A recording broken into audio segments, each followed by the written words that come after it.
All of a sudden, the lights go off in the bathroom. Everything is just blinking. It just looks crazy. My mom's in the living room. My brother's playpen, from what I heard, was going back and forth across the floor.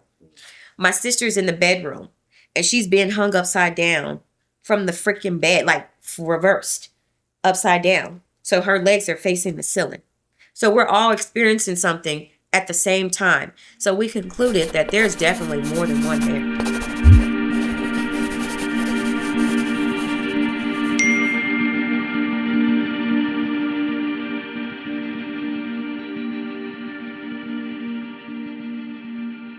So I'm the middle child of 9 kids. My mom and dad had 9 kids together.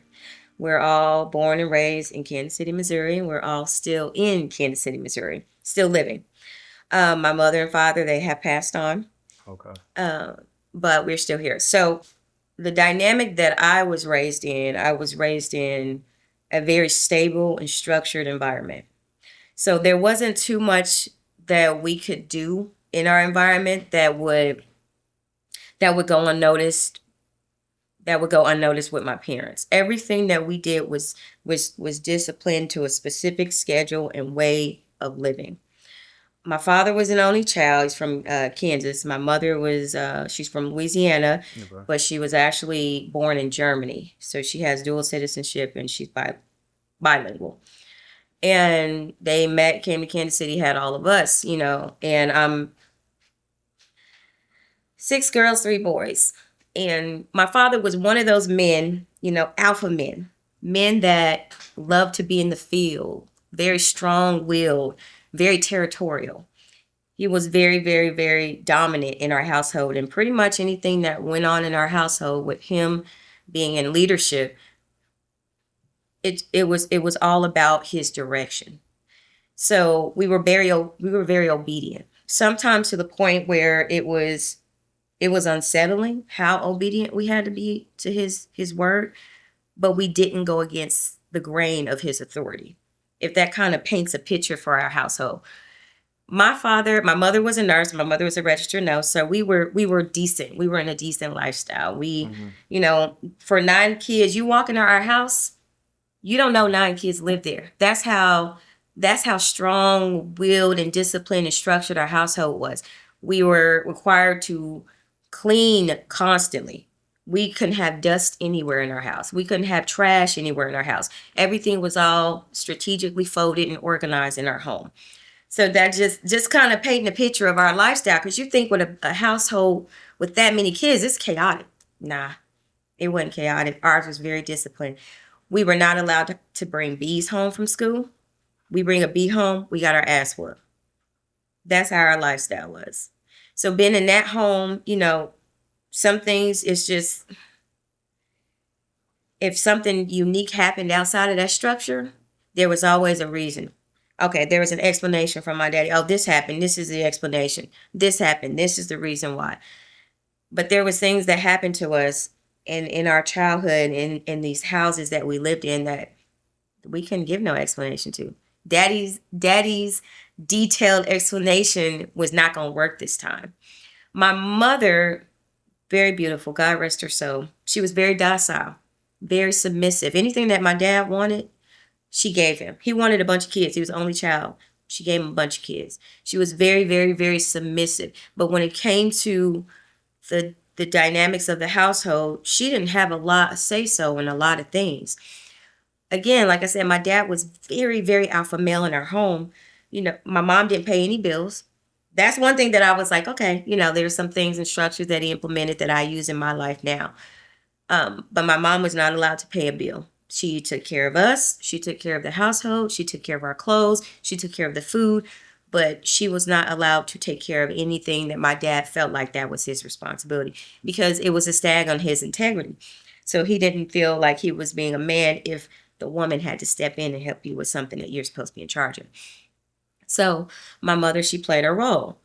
Even if we got utilities shut off, which we did, we had lights, gas, water, all that stuff used to get shut off. But my mom wouldn't let my dad wouldn't allow my mother to pay for any of it. He would go out. He was a hustler. He was a cab driver, yellow cab. We got Lyfts and we got Ubers now. Yeah. But back then it was yellow cab. So my dad drove a yellow cab. They used to call him Stormin' Norman. And, he took care of it. If he couldn't take care of it, he figured it out. Back in the day they had those little water poles. If the water get cut off, he was going outside. He was turning the water back on. I got it. You ain't touching nothing. I'm gonna figure it out. So, just keeping those dynamics in mind, again, we were very structured. When I was about 4, we had moved from the inner city and moved to the south side of Kansas City in the Ruskin Heights district. So in that time, back in the 80s, during that time, if you moved to the south, you were kind of moving on up. You were moving to a different location, and you were basically looked at as if you were doing well. So Indeed. We moved over off of Longview and Food Lane, and it was a peaceful neighborhood then. We lived in a very small house. It wasn't the best house, but it was in a better neighborhood, better school district, better opportunities, better location. And it was only like 1,000 square foot house, 3 bedrooms, 1 bathroom with a garage. Had a big backyard, which my dad wanted that. And we were the only Black people in the neighborhood. Everybody around us, all of our neighbors, everybody was white. So what y'all do? Huh? Was y'all the poor of the neighborhood still because you was out? Y'all may have been better than the people, not better, but doing a little better than the people in the inner city. But out there, you were a little... I can't say that we were considered the poor people. We might have been looked down on because we were Black as the poor people. But my mom and dad weren't doing bad. My mom was a nurse. Dad he hustled. He did his thing. So we weren't in a poor status. But yeah, that's what I was asking. Was they looking at y'all like the neighbors that? probably looked at us like, oh, look at these Negroes. Them moved into this neighborhood. Get a little bit of money, and they probably still looked at us as poor. Okay. So moving into that house, it was a come up for us. My dad was very happy about it. He had more access to a lot of things. But the strange thing about this house, and this is kind of where a lot of things erupted in my current journey in life, there was just some off stuff.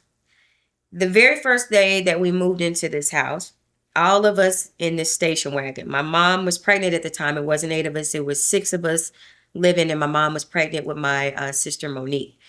And the very first day that we got to the house, my dad drives up in the station wagon. Those station wagons back in the day, they kind of had those seats that slide all the way across so that you had all that room. And then in the front seat, it slid all the way across. So you didn't have that divider in the middle, like the armrest. It was all seat. And then the windshield wipers did like this. It was the old school model. So we were all crammed into that car. I was sitting in the front. We get out. My dad and his cousin, they're putting stuff in the garage. They got the door open. And there's this gravel driveway, because I'll never forget this gravel driveway, because I used to pick up the rocks and I would throw them at the fence and at the house. And we're making our way into the garage. And as soon as you get into the garage, there's this little hole that you can see straight through to the backyard. So I'm taking the rocks. I'm throwing them through the hole. I'm 4.5 years old, almost 5. I turned 5 that May because we moved in towards the beginning of the year. So I'm going on my little adventure. And I'm in this garage and I stick my hand, because I'm taking rocks and tossing them through the back side of the house. I stick my hand through this hole and I had this electric shock come through my arm. So I run towards the front of the garage and I bump into my dad, and my dad is standing there like, what are you doing? You need to be grabbing some stuff. I'm 4.5, but again, my dad is just, everybody is able-bodied. No, you can walk, your legs work, your hands is operational, your wings ain't broken, you can help unpack. That's the kind of father that I was dealing with. So I go back towards the truck because I'm like, something is just not right. I almost got electrocuted. So I turned back around because I grabbed my little Tonka truck. I was a tomboy back then. I had this little yellow Tonka truck. And I grabbed my Tonka truck because I felt like I couldn't go back in this garage without having something in my hand, because I'm going to get my butt whooped if my dad see me. So I grabbed my Tonka truck. And I'm heading back towards the garage, and all I see is my dad stopped. And I'm looking at him, and I'm looking into the garage, and I'm like, well, maybe something of whatever happened to me, maybe something is connecting with him, or maybe he got shocked too. So he stops and looks, and then he puts down this box, and he walks into the garage, and he's doing like this, like he's fanning something away. So my mom gets out, and she's looking at him like, everything okay? And again, my mom's so docile, and she spoke so soft. Yeah. And she's like, is everything okay? He was like, nothing. I thought I saw something. So, okay. So I was like, okay, I'm observant at this time. I'm not saying anything. We can't speak or say anything. I can't go to my dad and be like, did you see anything, Dad? We can have those conversations because its authority was so strong. Mm-hmm. So he continues packing stuff in the garage. He comes back out the garage, and he continues packing stuff in the garage. When you go into the garage, there's a door that leads to the kitchen of the house, and then it leads to the other areas of the house. So everything's small, it's all on one flat, it's all connected. And so he goes in, lays some stuff down. I'm still out there by the front part of the garage. And my dad turns around, and I'll never forget the look on his face. He looks at the back of the garage, and it has "Get Out, Monsters in Wall." And it was almost like it had just appeared because we didn't see it, or maybe we didn't realize it was there as we were moving and shifting, but it was in big red letters. So my dad looks, and he runs back into the kitchen area. He goes through that door, runs back into that kitchen, and he gets on the phone. So I'm trying to be sneaky because I want to know what's going on. I just got electrocuted. I want to know what's happening. Mm-hmm. So he goes into the kitchen. He's on this little pink phone. Back then they had the phones, the house phones with the long cord. So he's on one of these house phones. And I believe he was calling like the property manager because we were renting the house. So he's calling the property manager, and he's like, what's this shit on the wall? And I could kind of hear the person on the other phone like saying, what are you talking about? And he's like, there's some shit on the wall that says "Get Out, Monsters in Wall." Who's been in the house? So he's asking who's been in the house. And the property managers are like, no, the only person that has the key to the house is you. And then I have a copy of the key, but nobody else has been in the house. He was like, well, I came the other day because my dad had been moving stuff before he brought all of us. Him and his cousin had been bringing stuff. So he was in the house, didn't see that before. And now he's like, what the fuck? So at this point, he's thinking somebody broke in and put graffiti on the wall and vandalized the home. So he takes a garden hose, and he takes some soap and water, and he starts washing it down. It does come down very easily. And then after that, we keep moving stuff in the house. So I'm still in the kitchen because I done snuck in there, and I'm hiding under this table. And my dad had taken he took pictures of the "Get Out, Monsters in Wall" before he cleaned it off. Let me backtrack a little bit. Okay. And then back then, there was Polaroid cameras. My dad had the instant Polaroid camera where it snaps and it flashes, and then it gets that instant. So as he's taking these pictures, he's taking the developed ones and he's putting them on the table. He had like 5 or 6 of them on the table because he wants to show the property manager what he saw before he cleaned everything up. So while he's in the garage and they're finalizing, getting everything in, I'm looking at these pictures. So I'm under the table, grabbing the pictures. I'm doing like this. Excuse me. I'm grabbing the photos. At this point, I want to see what's on these pictures. And I'm looking at the pictures, and as they're developing, there's this dark shadow, this tall, dark shadow in the photos. So I'm thinking maybe that my dad wasn't holding the camera steady, because you really had to be steady with those cameras back then. If you weren't, then it could blur it a little bit and it looked like it's something else in the photo that's not there. So I'm looking, and then I put one back and I grab another one, and I'm looking at these developed photos, and there's this giant dark shadow that has a silhouette of like a human, but it's so tall. It's like, okay, it's bigger than my daddy. There's no way that this could be a human. This has got to be like maybe a shadow, like maybe a reflection of a shadow from one of us or something like that. And it's reflecting in the garage, but it's in the middle of the afternoon, and garages are kind of dark on the interior a little bit, and it had a little bit of light coming, but the light was hitting the bottom. So you got this dark shadow that's kind of towards the ceiling, and it looks like a human shape, but it's kind of just like dark. So every single one that I pulled back and I looked at, it was getting closer and closer to where my dad was taking the photo. So I put the developed ones back on the table. My dad comes into the kitchen. He grabs the developed ones and he's looking at them and he's showing them to my mom. And then my mom's looking at it and I could hear her say, "What is that?" And then my dad's looking at it. He don't say anything because he knows something is wrong. He knows something ain't right, but he never says anything. So he's looking. My mom's doing all the talking. "Norman, what is this?" It's my dad's name. "Norman, what is that?" And it looks like it's moving. Because in each one, it looks like it's getting closer. So if you was to flip through it, you like that, you would see it actually getting closer to you. So my dad gets back on the phone, calls the property manager, and he's like, "Who was in my house? There's somebody that came in my house. And I'm not paying rent if I know you're going to have people in and out of this house." That was his logic on what he saw. At least that's what he portrayed, that's what it was. So as the days went on, we got through that little interesting moment and an encounter with the very first day we moved in. 2 or 3 days later, and every day it was something new. It was something different. So it wasn't like we just got a chance to rest. It was something that was happening every day. Maybe it happened to me and I was able to see it, or maybe it happened to one of the other siblings, but they never spoke about it. But there was some kind of activity every day. So 2 or 3 days later, I'm in the kitchen with my mother. My mother, again, we had a very structured, organized household. So my mom was loading stuff into the kitchen. I'm helping her. Able body, able arms. We got to help no matter how old we are. So we're putting stuff in the kitchen. And I'm putting stuff in the refrigerator. My mom's kind of putting dishes away. She's very strategic and organized. And we hear what sounds like a car go through the entire... No, let me back up a little bit. My baby brother, Norman, was crying. He was born. He was still in the playpen. He was small.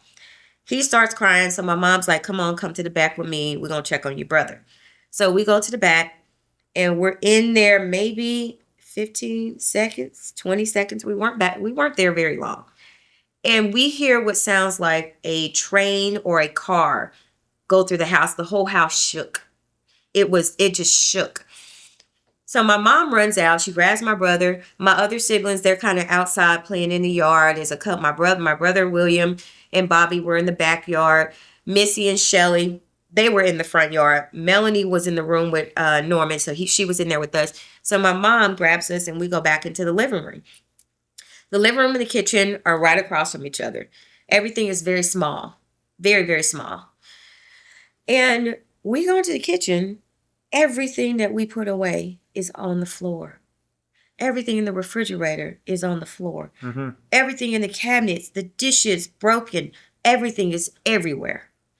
We weren't gone that long. So for that immense amount of destruction to happen in that small fragment of time, it would have taken so many people to have run in there and disturbed everything and tossed it all over. That's how bad it was.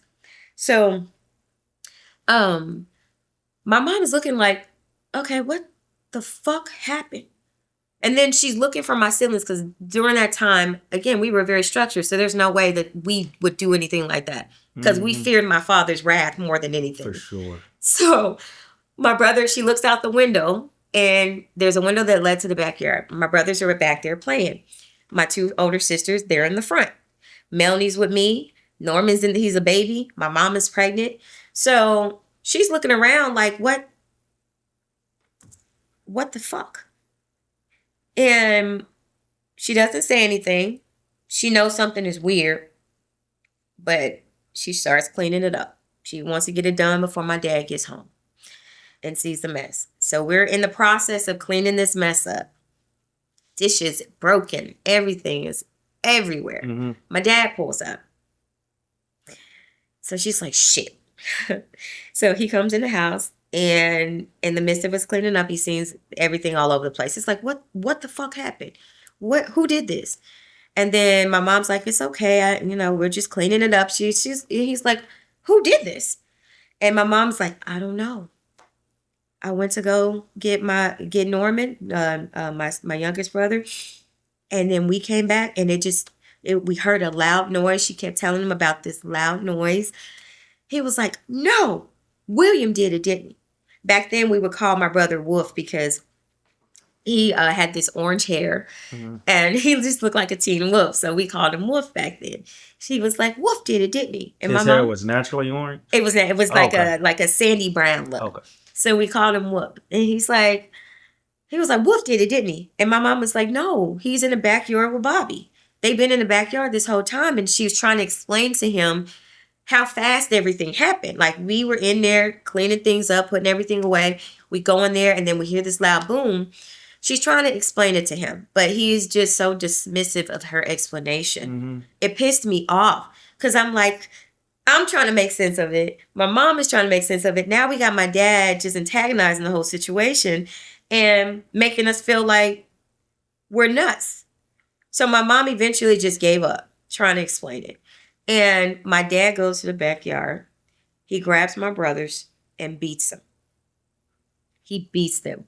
And, you know, it's so sad seeing your siblings get disciplined because, again, my dad's discipline wasn't just, you know, basic discipline. He beat you till you change colors.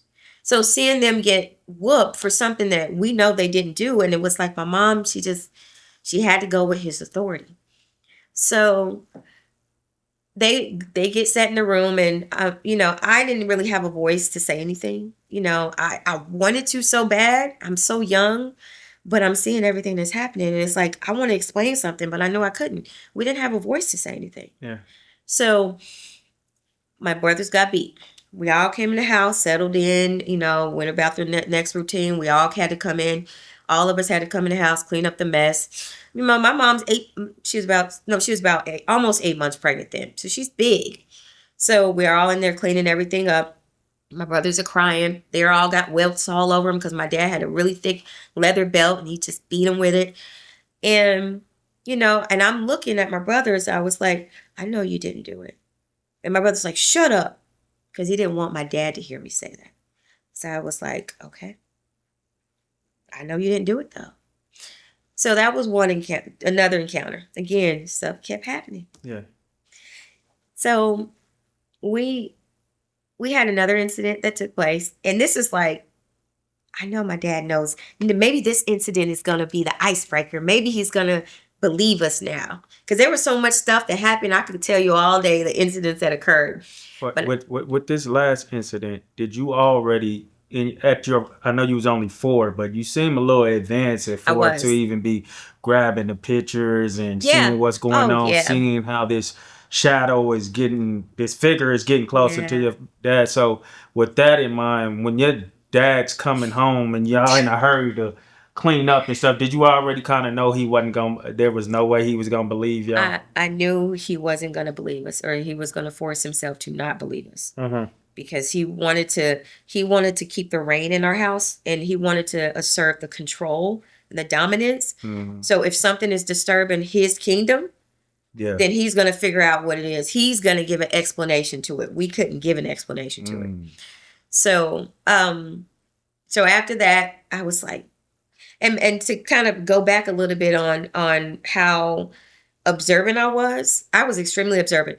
My daddy was so disciplined. He forced us to watch those VHS tapes that teach you how to read at young ages. It taught us how to speed read. So I know how to speed read. I knew how to speed read at a young age. It taught us colors, shape, sizes. We were groomed early on.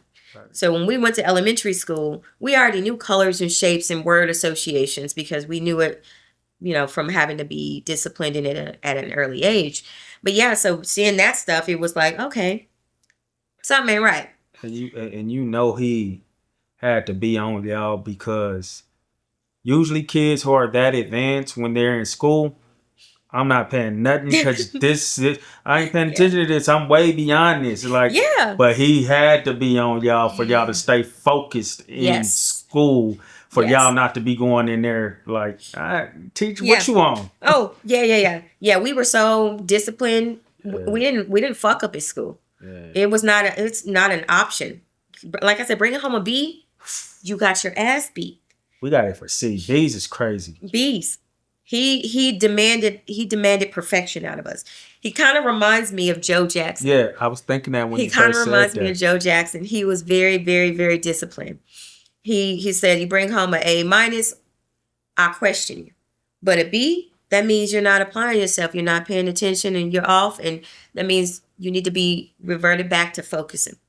So B's, yeah. So we were straight A students. Another thing while we're here, because you're about to get into another story, but I think I heard you say a little earlier, your brothers was playing in the front or something like that. Or yeah. So he did allow y'all to, or did y'all only get to have fun when he's at home and mama's?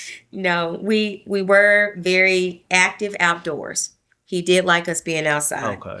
So he wasn't, we weren't allowed to not play and be kids and be creative. He did harness that in our household. We just couldn't challenge his authority and his boundaries. Okay. But yeah, the boys, they were outside, girls outside. We couldn't leave the yard. This is how bad it was. He pre-screened our friends. We didn't listen to rap music. We weren't allowed to listen to any R&B. We didn't listen to rap music. We listened to classical music. We listened to country. We listened to classical rock. We didn't listen to anything outside of that. I didn't know imagine going to school in the inner city to Blenheim Elementary off Gregory, and then being judged because I spoke very proper. And they used to tell me I spoke like a white girl. Yeah. And I didn't know the distinguishment between colors. We weren't taught racism. We weren't taught that we were less than. We weren't taught that your color is less than this. You know, he didn't distinguish. And that I can actually be grateful for. Yeah, that's power. Because we didn't know what racism was. Yeah. And I think it's very powerful. And I implemented that when my kids grew up. I think it's powerful to not be made less than, but I think we got to have knowledge of what we're going out into the world into. So we need to be conscious of it. Yeah. But I also believe as children, we absorb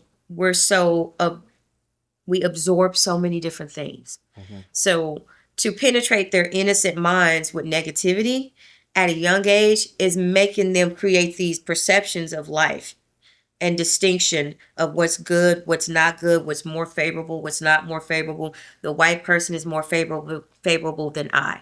And I didn't create those distinctions with my children, and my father didn't do it with us. He never made us feel like we weren't as great as our counterpart. Yeah. And I think that's important for children that are young. But as they get older, you have to educate them on what they could potentially expect because of your color. You think like once you about to get into your teenage years, maybe?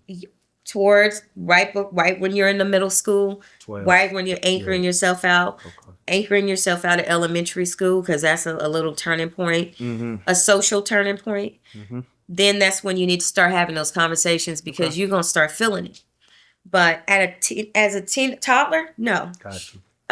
So I do appreciate that because we hung out with white people in our neighborhood. We weren't allowed to hang out with anything that he felt was toxic or unhealthy. So he pre-screened all of our friends. We had some white friends in the neighborhood, and we didn't see color. What does a pre-screen look like, though? He's just okay. So if the child knew anything about rap music, if you came around and you quoting rap music from several different artists, nah, he ain't your friend. So he'll say like something like, who's your favorite rapper or something? And if they even got a rapper, you out of there.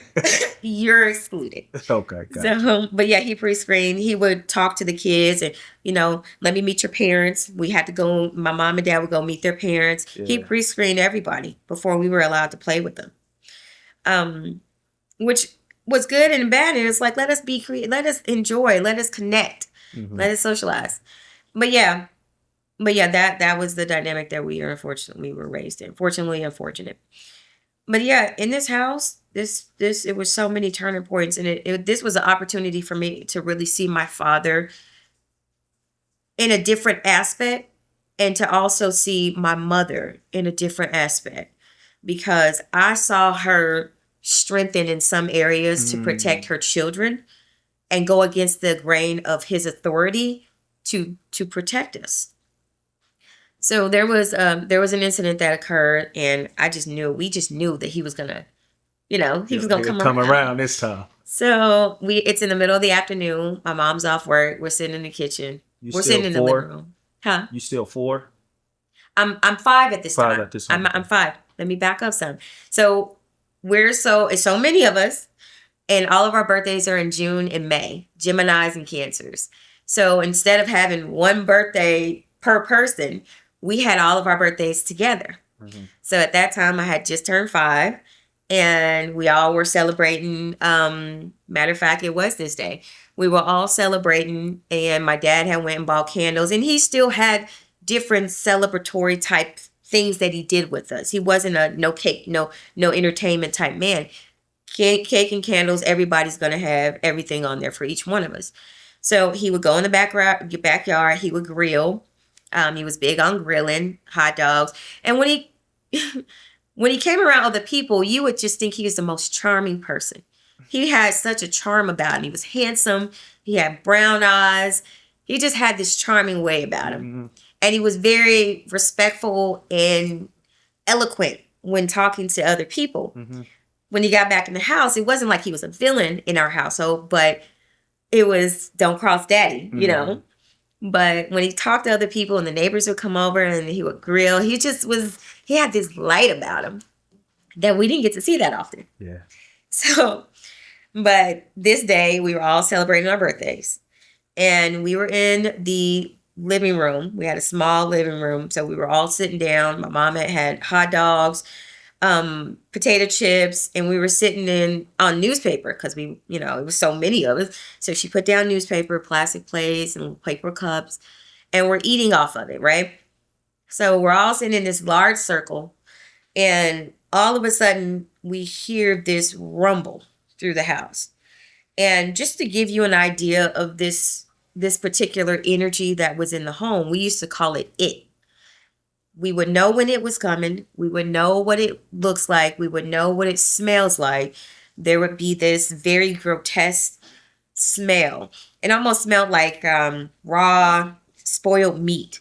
It was a horrible smell. So when we smelled that and we felt, we heard the growling, we knew it was there. So, and the house shook. So we're all looking at each other and we hold each other's hands because it's coming. And all of a sudden, my brother Bobby, who is a year older than me, his name is actually Robert, he levitates in the air in the middle of the day and gets tossed across the room. My father's standing right there. My mother's right there. We're holding hands. He gets ripped out of our hands and lifted in the air and tossed across the room. So my mom is like, Norman, I told you. I know you saw that. You saw that, right? Mm-hmm. And she's like, you saw that. So we're holding each other because we don't know who's going to get levitated next. And my dad is like, you could tell by the look on his face, he saw it and he was nervous, but he never expressed it. And he blames it on my brother, William. He blames it on Wolf. Why you push your brother? Yeah. And you said he levitated. Levitated. And went flying far. In the air. Levitated, ripped out of our arms because we were holding on to each other. Levitated in the air and flew across the room.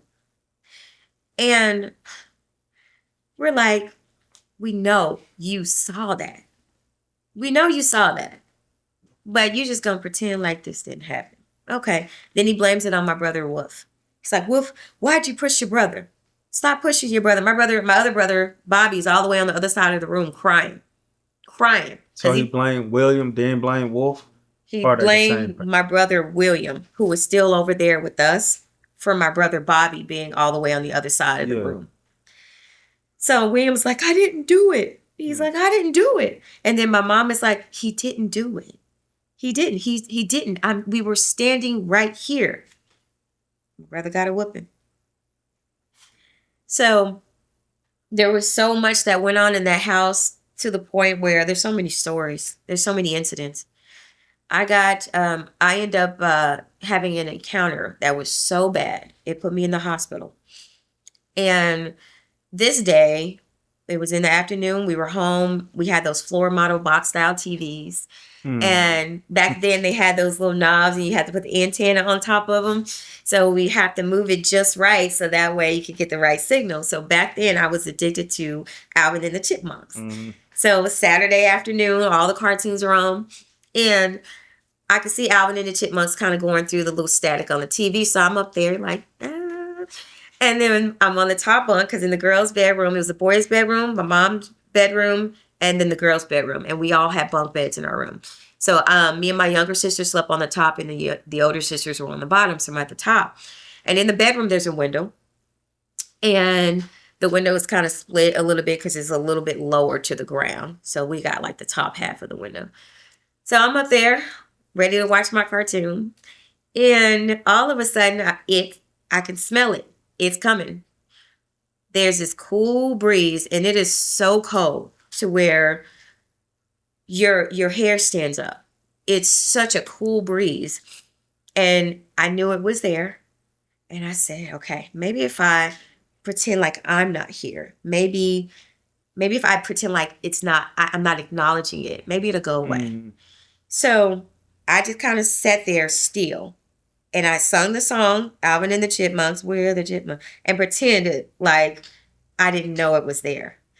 So I heard the growling. I'm facing the TV. I could hear the growling to my left.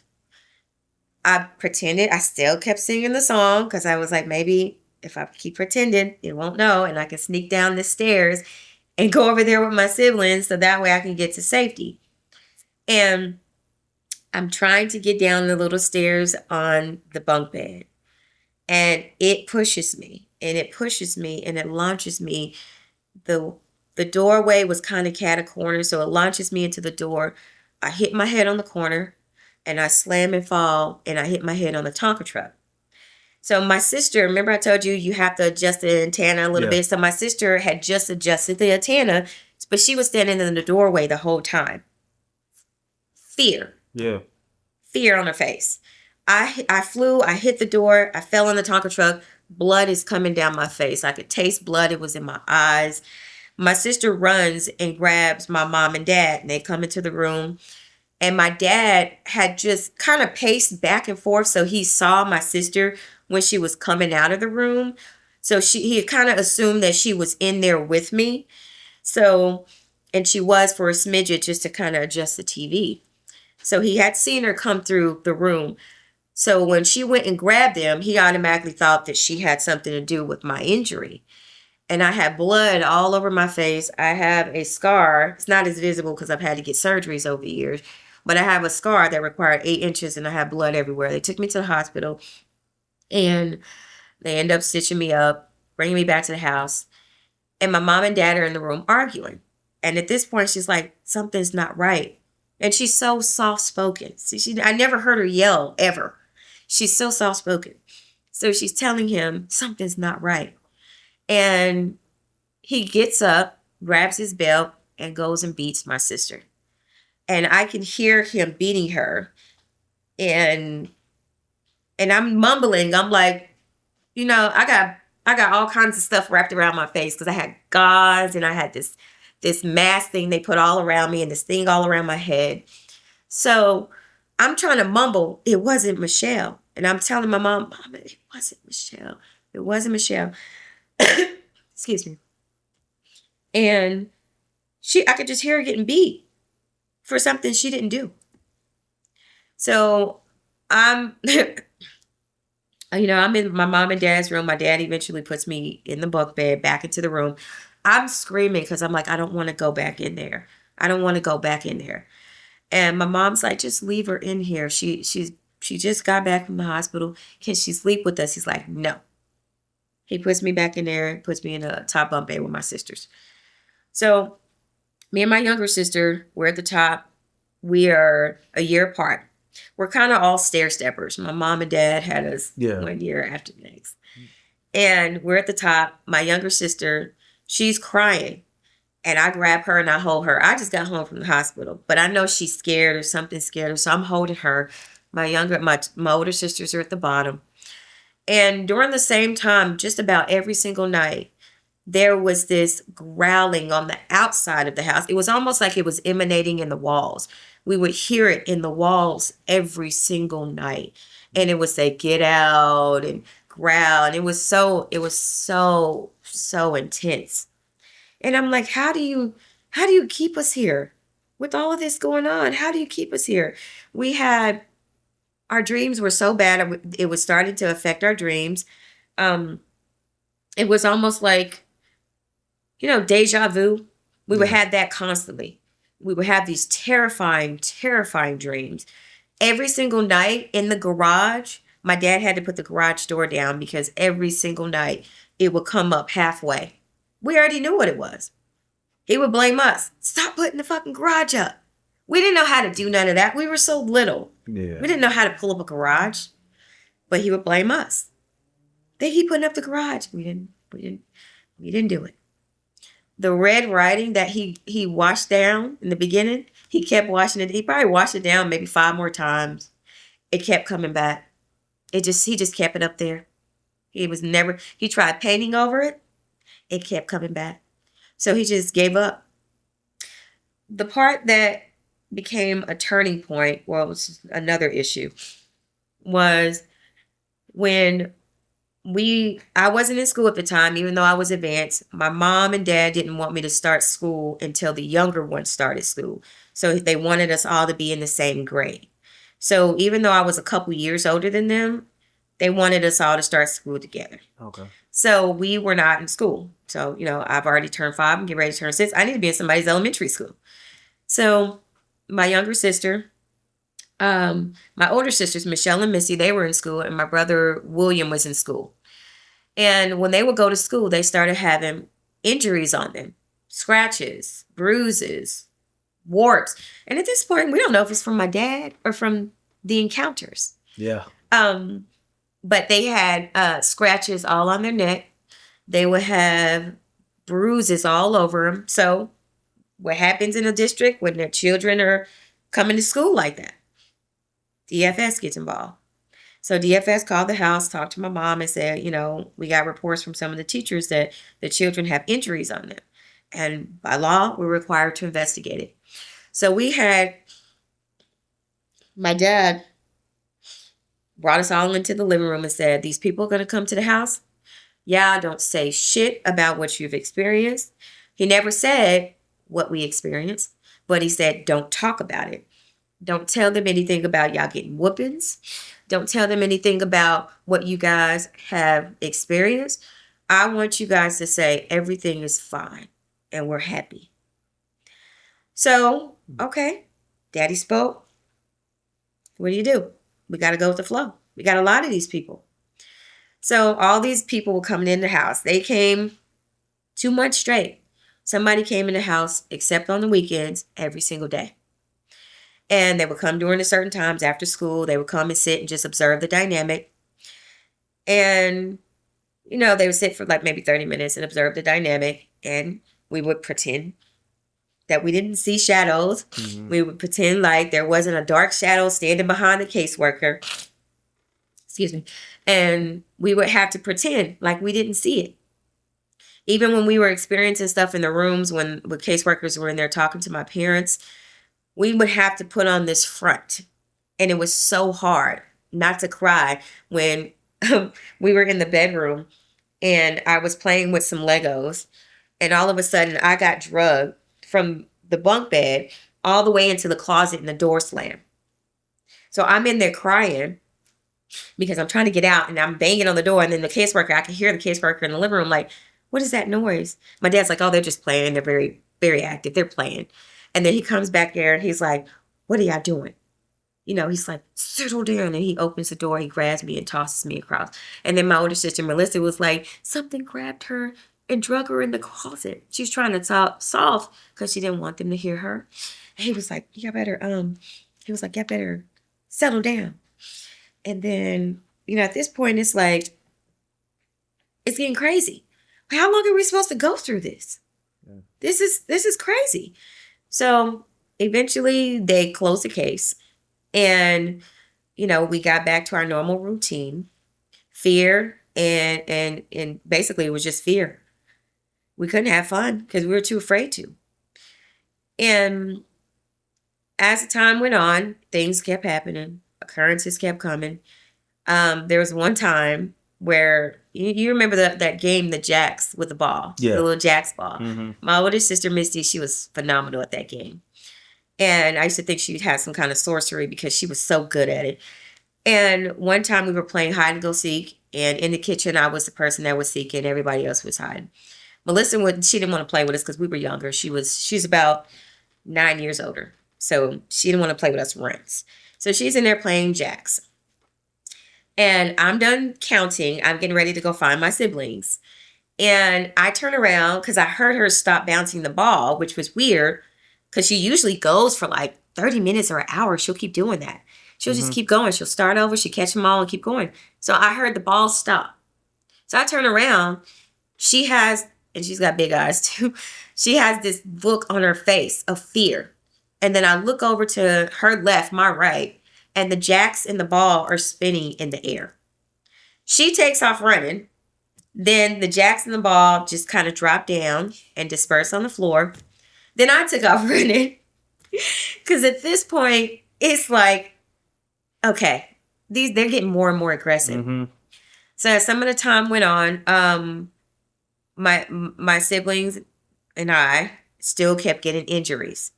So one of the teachers, which was my sister Missy's teacher, she was like, something is strange. So she called DFS again because my sister came to school and she had this long scratch on her arm. So they contact DFS again. And DFS comes back out and they're like, we got to reopen the investigation because she's got a scratch on her arm. And she told the teacher that it did it. But she never said this demonic creature. She didn't go into detail. But she told the teacher it did it. And then the teacher's like, what is it? And then she was like, the thing, it. So they reopened the case. And at this point, my mom's like, I can't do this anymore. I can't do it. So, and this is where I saw my mom have the most courage. She had just had my sister Missy. She had just had my sister Monique. And it was about 2:30 in the morning. And my mom, she quietly goes to all of our rooms. And she's like, get up, get dressed, put your clothes on. And I said, Mom, what are we doing? She's like, just get up, get dressed, and go straight to the front door.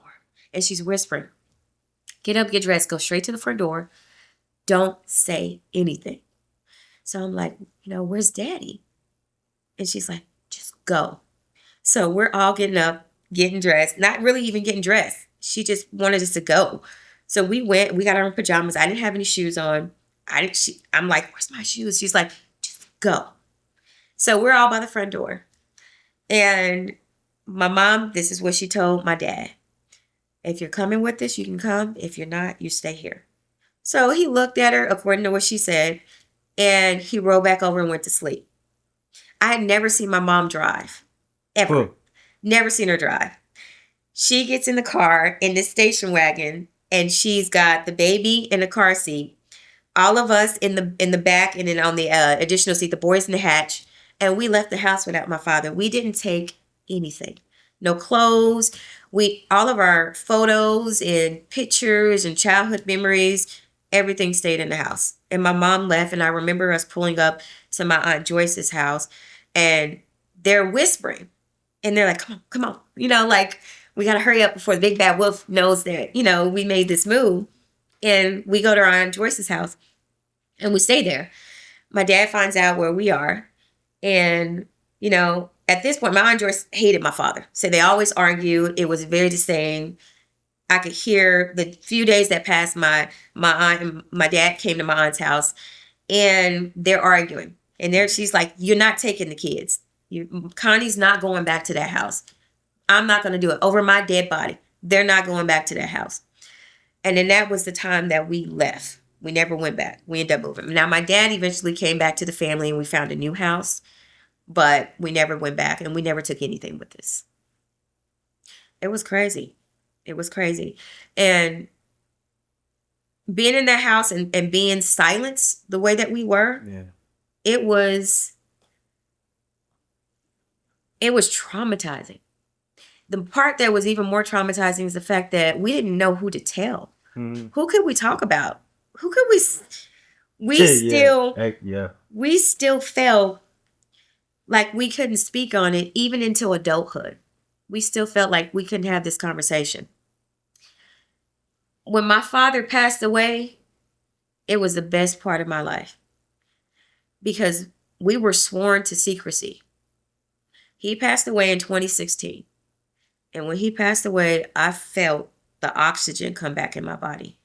Like, okay, I can breathe on my own. I can say what I want. I can think what I want. I'm a grown woman. I have children of my own. I should be able to say whatever I want. Not psychologically thinking that my dad would find out. And my dad was in a nursing home. It was nothing he could do. Yeah. But the fear that he had instilled in us in such a young age and through our teenage life, it was a fear that you just didn't challenge. So I didn't start feeling like I had oxygen in my own body to make my own decisions and to think for myself or to say what I wanted until he died. And when he died, I went to my family and I was like, all right, let's get the funeral over with. It was a sad, homegoing. But now let's talk. So I don't want to say he was lukewarm in the ground very long. When I went to my family and I was like, all right, how do y'all feel about talking about what happened to us when we were kids? And then everybody started saying, so you remember? I said, yes.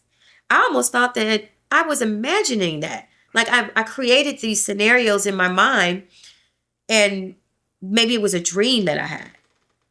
I almost convinced myself as an adult that none of that happened. So even growing up, y'all wasn't talking to each other about this stuff that was going on? No. We just let it go, kind of. We never brought it back up. Right after it happened, we never brought it back up. Just go to school and just operated according to his authority. Yeah. And when we all got back together after his death, he wasn't even lukewarm in the ground very long. We were like, so, did it happen to you? And we all corroborated the events and the stories. And we had to talk amongst each other first. Then we went to my mother. Yeah. Then we went to my mom, and my mom was like, yes, it happened. This happened to you. This is why you got this scar. I remember this. This is what happened to Bobby. I remember it all. You guys aren't making this up. It really happened to us. And again, we were a large family in a little house. So for this amount of people to be able to corroborate these events, it made me feel great. Because I was like, no, I wasn't imagining this. This wasn't make-believe. This wasn't something I dreamt. So I started to go on a journey of truth. I wanted to find out what was going on in that house, why we went through everything we went through, and I started to investigate. I went back to the house because I didn't remember the address. I remember the house. I didn't remember the address. My mom gave me the address, and then everything came back to me. How many years was y'all there before? We were there a year and a half. Okay. We weren't there long. Okay. So, yeah, after that, my mom took us out. We were every day going through something. Okay. You see those movies like Poltergeist and Conjuring. Those movies are inspired by real shit that people have gone through. But the way that they make it seem and the way that they put it on the big screen is that it only goes and it happens to a certain demographic of people. And that's why I felt it was so important for my journey to say, this shit happens to everybody. So it's a few things that's kind of important for me to ask you before you go into the journey you are now. Yeah. Before we get deep into that, like, first of all, how are you socially having to keep all that in as a kid? Like, were you awkward? Because you said you got kids too, so somebody had to mess with you. So.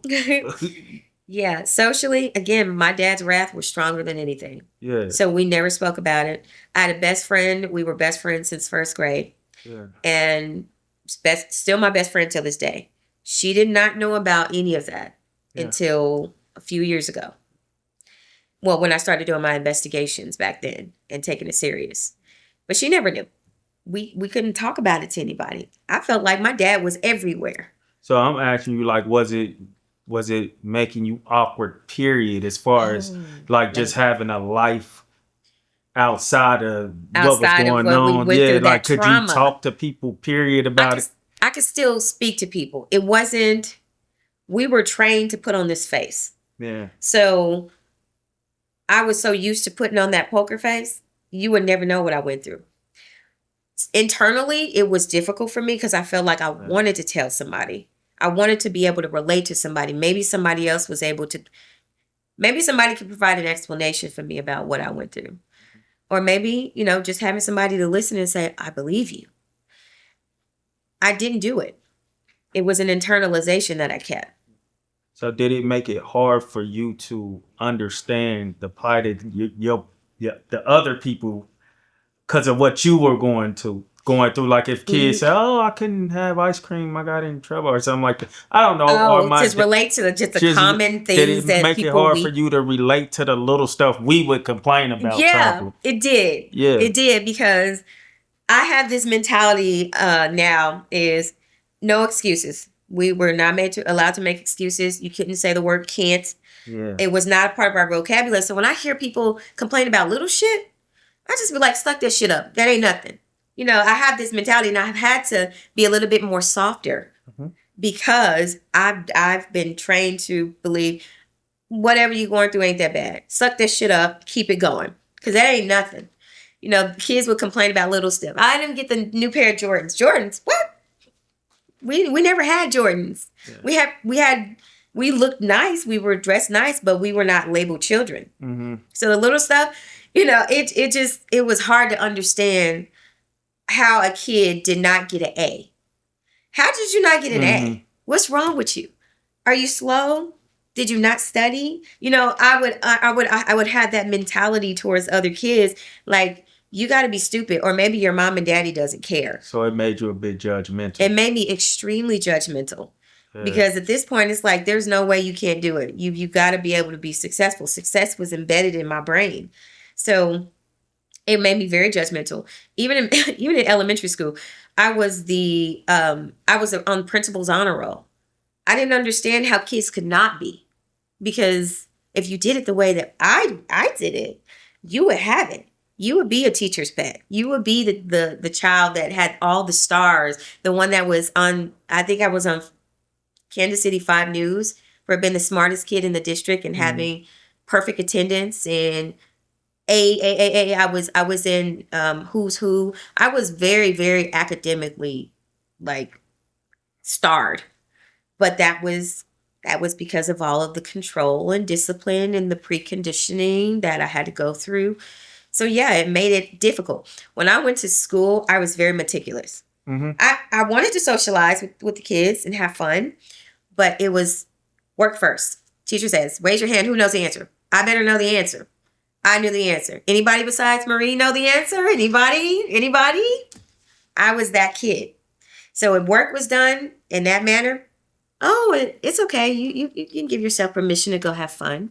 It's okay to play hopscotch. It's okay to play double dutch. It's okay. Give yourself permission. Daddy's not here. You can jump rope and be okay. And daddy not say, did you get your homework done? Did the teacher have any extra credit? Because if there was extra credit, it was mandatory for us to do it. We didn't get a choice. We had to do it. We had to go to extra. My dad would try to get us to go to summer school or these additional programs just because. And the teachers would be like, well, they don't have to, because they're so academically ahead of everybody else. I still want them to go. So it was mandatory. So we had childhood activities that we would do, but we had so many strategic responsibilities. It seems like it would be very difficult for other kids to even like y'all. Just because, and I'm just being honest, just because the way you're coming, and it's no fault of yours because it's what was put on you. The way you come off so judgy, it's like, shit, I can't even make a mistake around her because your father starts to come out of you in a different way. He does. So it's like, you're trained for that, but I'm not trained for that. Yeah. So, what I'm going through does affect me in this way. And just because you're saying don't Oh, that's little. Don't go through. I mean, go through it. Right. Get no excuse. Hey, you trained for that. Yeah. Hey, so I can imagine like it was Yeah. very hard for kids to even if they didn't verbalize, no, we don't want to play with you. You could probably see it on them. That Yeah. yeah, We were competitive. We were Yeah. trained to be competitive. I was in jump rope for heart. I was the number one person in the district for jump rope. Like, I'm good at jump roping. My brothers were in the Cobras. Y'all remember the Cobras? Mhm. They could backflip their ass off. They were the number one flippers. Like, my dad was he was Joe Jackson. Yeah, We're going to be for the sure. best in every single thing. We're going to be the ones they always talk about. And so we were in activities, but we were exceptional at activities. So if I saw a kid that wasn't measuring up, you can't be on my team. You can't be a part of my group. I need succeeders. I need people who are able to do it without saying I can't. I don't need crybabies. I called a kid a crybaby. You're a crybaby.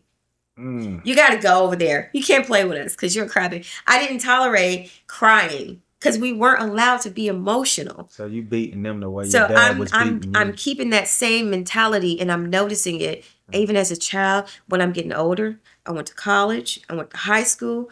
I had to unlearn a lot of things to fit in. When we were in elementary school, we spoke so proper.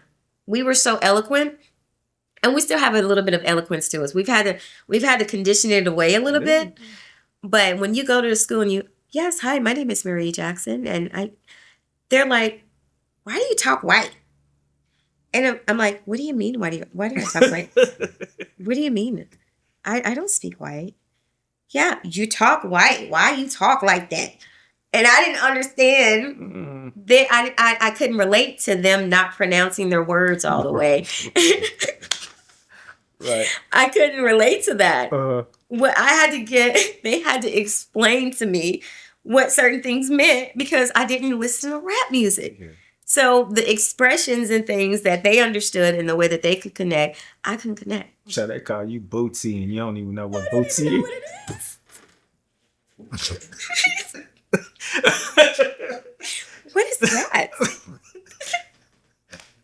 What does she mean by that? So you don't even know you supposed to be offended right now with somebody talking. I didn't even know at times I was being insulted. Yeah, that's what I'm saying. Because I didn't know the dialect. You got this proper spoken, very strategic minded child that's trying to integrate with other children, but I couldn't. I know dating you had to be rough.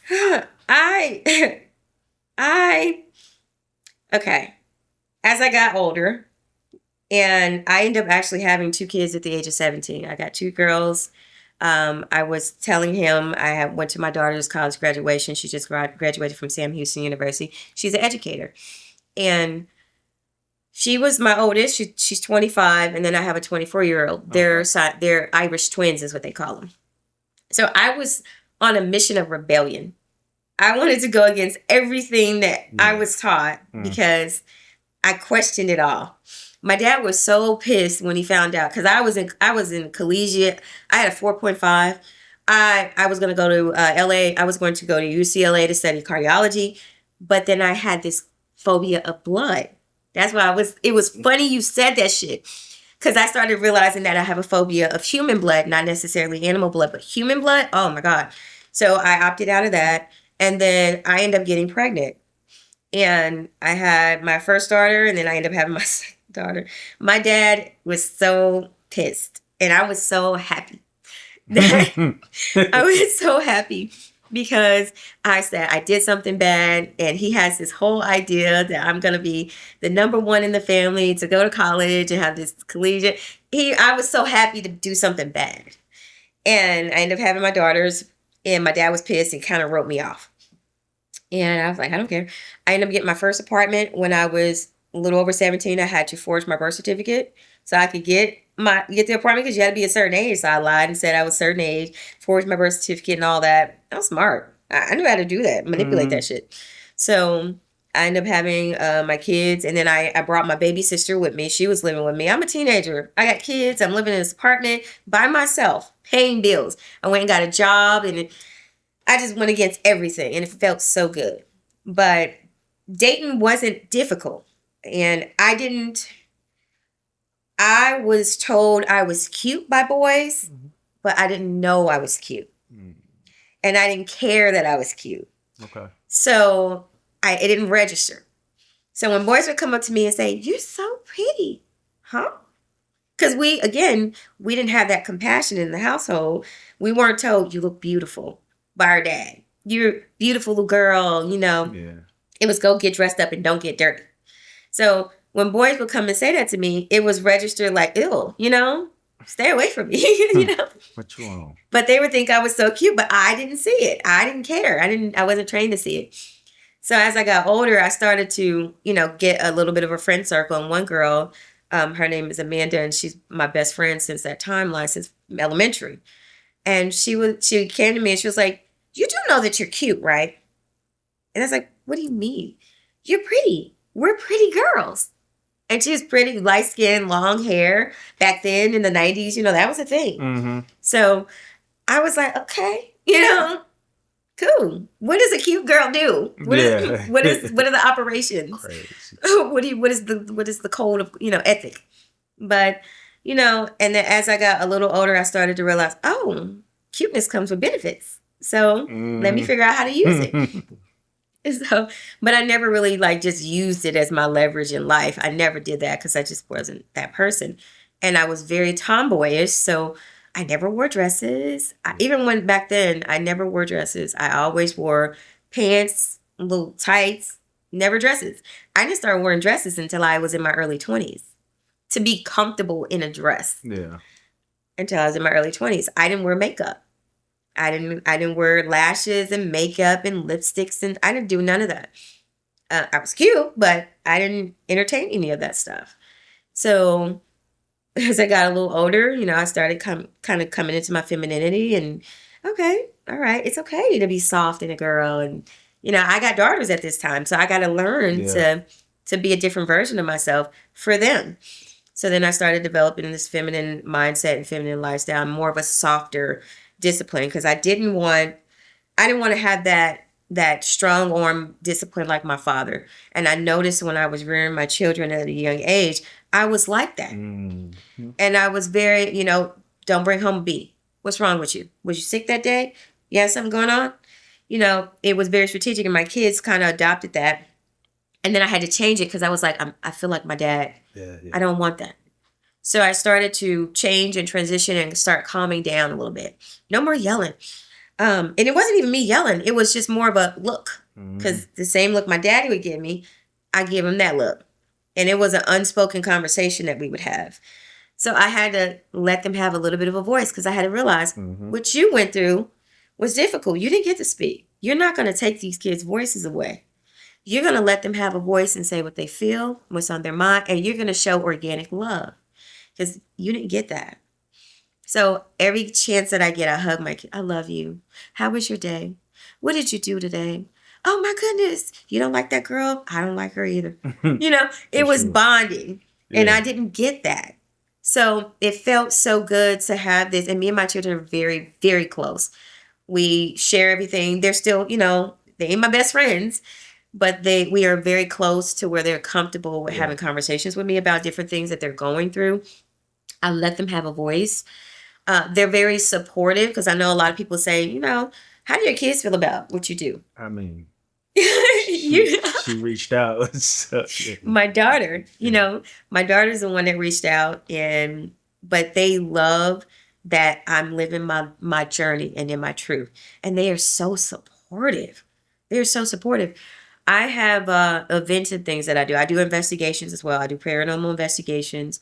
I get so many people that hit me up. I have to weed out the crazies, because there's some crazy people that communicate with me. And I have this process of, I call it the preliminary process. I got to decide, are you just nuts? Or you really got some shit going on? Or do you just want to see me sitting in your living room or coming to your house because you need some company? I literally have to go through a filtration process. Yeah. But I get a lot of inquiries. I've done investigations all across the United States. I got a few questions. I do want to jump back one from earlier before. Yeah. You stated that around a certain time every day. What time was that? Well, it didn't discriminate. It was all the time when the occurrences would happen. It happened all throughout the day. I kind of gave you a tad bit of the information on the days where it was traumatic and most memorable, but during the night, about 2:33 in the morning is when we heard the banging in the walls, the growling in the walls, and in the early parts of the morning is when we would smell this very grotesque death smell, and it just would linger. It was just randomly throughout the day. Was it a sweet death or a sour death? It was a sour death. A sour death. Secondly, on top of that, you mentioned they. Yeah. So there were plural. There was more. There were multiple energies in that house. I would see one on my side of the house in my room. My brother would see one in his room. So we concluded that there was several in the house. My mom and dad were in the living room, and my mom was laying down on the bed. She had just had my baby sister, and she had my brother in the playpen. My mom was in there. I'm in the bathroom. And all of a sudden, the lights go off in the bathroom. Everything is just blinking. It just looks crazy. My mom's in the living room. My brother's playpen, from what I heard, was going back and forth across the floor. My sister's in the bedroom, and she's being hung upside down from the freaking bed, like reversed, upside down. So her legs are facing the ceiling. So we're all experiencing something at the same time. So we concluded that there's definitely more than one there. Okay. Next one is like a double whammy. When it happened and then your father disciplined you, do you feel like that was a sense of them using him to get at you to inflict pain and torture? And then on top of that, when he did inflict pain and torture, was it worse versus when you did something wrong? Comparing those two as far as the punishments. That first part. I felt like my dad definitely was a vessel. And as I got into doing investigations and researching a lot how people can be manipulated, and his energy was so strong. There were things that did happen to him though, but his energy was so strong to where I felt like they were manipulating and utilizing him as a vessel to discipline and attack us. And it's almost like they did certain things that they knew that would disrupt him. And when he was disrupted emotionally, we got our ass beat twice as much. So I know that was the other part. I felt like we got beat twice as much when something happened like that than rather just on a normal situation. But I definitely feel like my dad. And if you look at some of the movies, the father is always the vessel. Yeah. He's always the vessel. And there's either the father is the one that's possessed or manipulated, or because they feel like maybe he's the stronghold in the family. If we get through him, we get through everybody else. Either that or one of the little kids or something. Or one of the younger kids, which I felt that I was the one that was under attack the most. And I was the one that was, we were all attacked though. Yeah. But I think I was just so conscious in it. So much more conscious in it than the other ones. But we were all physically attacked. But as I did research, you got another one? I was going to say, I think you might have been the one attacked because you were the first one to actually discover it. To my knowledge. To your knowledge. To my knowledge. Because I was just observant of certain things that happened with me and my father. I don't know verbatim exactly what might have happened with the other siblings as they were kind of like navigating the house. They could have had their own experiences, but just never shared it. I just was the one that shared it. You had the electric thing. I had the electric thing that happened. That's probably one of the more abnormal things that happened. So for them they probably had little things happening like, nah. But you had, and I don't know.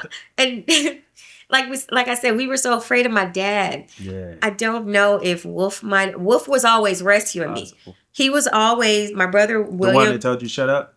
Yes, the one that told me to shut up. He was always protecting me. There was one incident where, there was a lot of incidents. We were in the garage. We were playing hide and seek, and my brother heard me. I was in the station wagon, We're not allowed to go in there. I went in there because I was the one that could hide the best. I go in the station wagon, and my brother, he's in there. I'm in the station wagon. It's coming. The car turned on. The whole station wagon shut on. The windshield wipers was doing like this. The radio was blaring, and the doors locked. They had those windows that was like, the manual ones, and then the locks you didn't have automatic. You had to lock them bad boys. All of them locked at the same time. I start screaming because it's right behind me. And my brother, William, he comes. He looks in the back seat and he's terrified. So he's trying to figure out how to get me out of the car, and he's opening the doors. He runs, he grabs my dad. My dad looks in the back seat and he's staring in the back seat like he sees. I said, I know he sees it. I know he sees it. So my dad tries to open the doors. He tries his key. Key won't work. So he goes to the front of the garage, and they have those 4x4 things that you do for the tires. He takes it and he busts out the window in the driver's side, pulls me out. The car shuts off automatically as soon as I get out. I end up getting a cut on the side of my hip because there was charred glass and it was kind of poking out. So I got a scar on the side of my hip. I'm bleeding on the side of my leg. But my brother, every time something happened, I remember one of them hung me outside the window. My brother was on the outside. He saw what was going on. He saw it levitate me and hang me on the outside of the window. He runs in the house. He's trying to grab me and pull me back in. He's trying to pull me back in. The neighbor saw what was going on. The neighbor runs over. The neighbor thinks that my brother is holding me outside the window. Yeah. So I drop. My brother runs out to the front. He runs out the front door. The neighbor's like, why are you hanging your sister outside the window? That's dangerous. And he's like, I wasn't. He was like, and then they tell my dad, guess what happens? He get beat. He gets beat bad with a water hose. Not even a belt. And he's light skinned. So he gets beat so bad he's got welts all over him. And the sad thing is he can't explain it because your dad said don't. And furthermore, they probably wouldn't believe it anyway at the time. Well, unless they were going through some of those things in that neighborhood too. Here's what we found out. As we were playing with our white neighbors, my dad selected certain ones we could play with. This one was Melissa, Missy, and I forgot the other girl's name. But they told us they were not allowed to go in our house. Then they said that's the bad house. So we didn't understand. What do you mean the bad house? My daddy said that's the bad house because I wanted them to come in the house and play with me. But they said they couldn't go in the house because it was a bad house.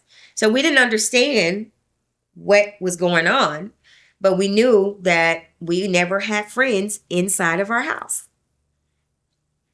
because they labeled it the bad house. Were your father and mother religious? No, they weren't very religious. We didn't go to church like that. Only time we really went to church is if my grandmother came in town.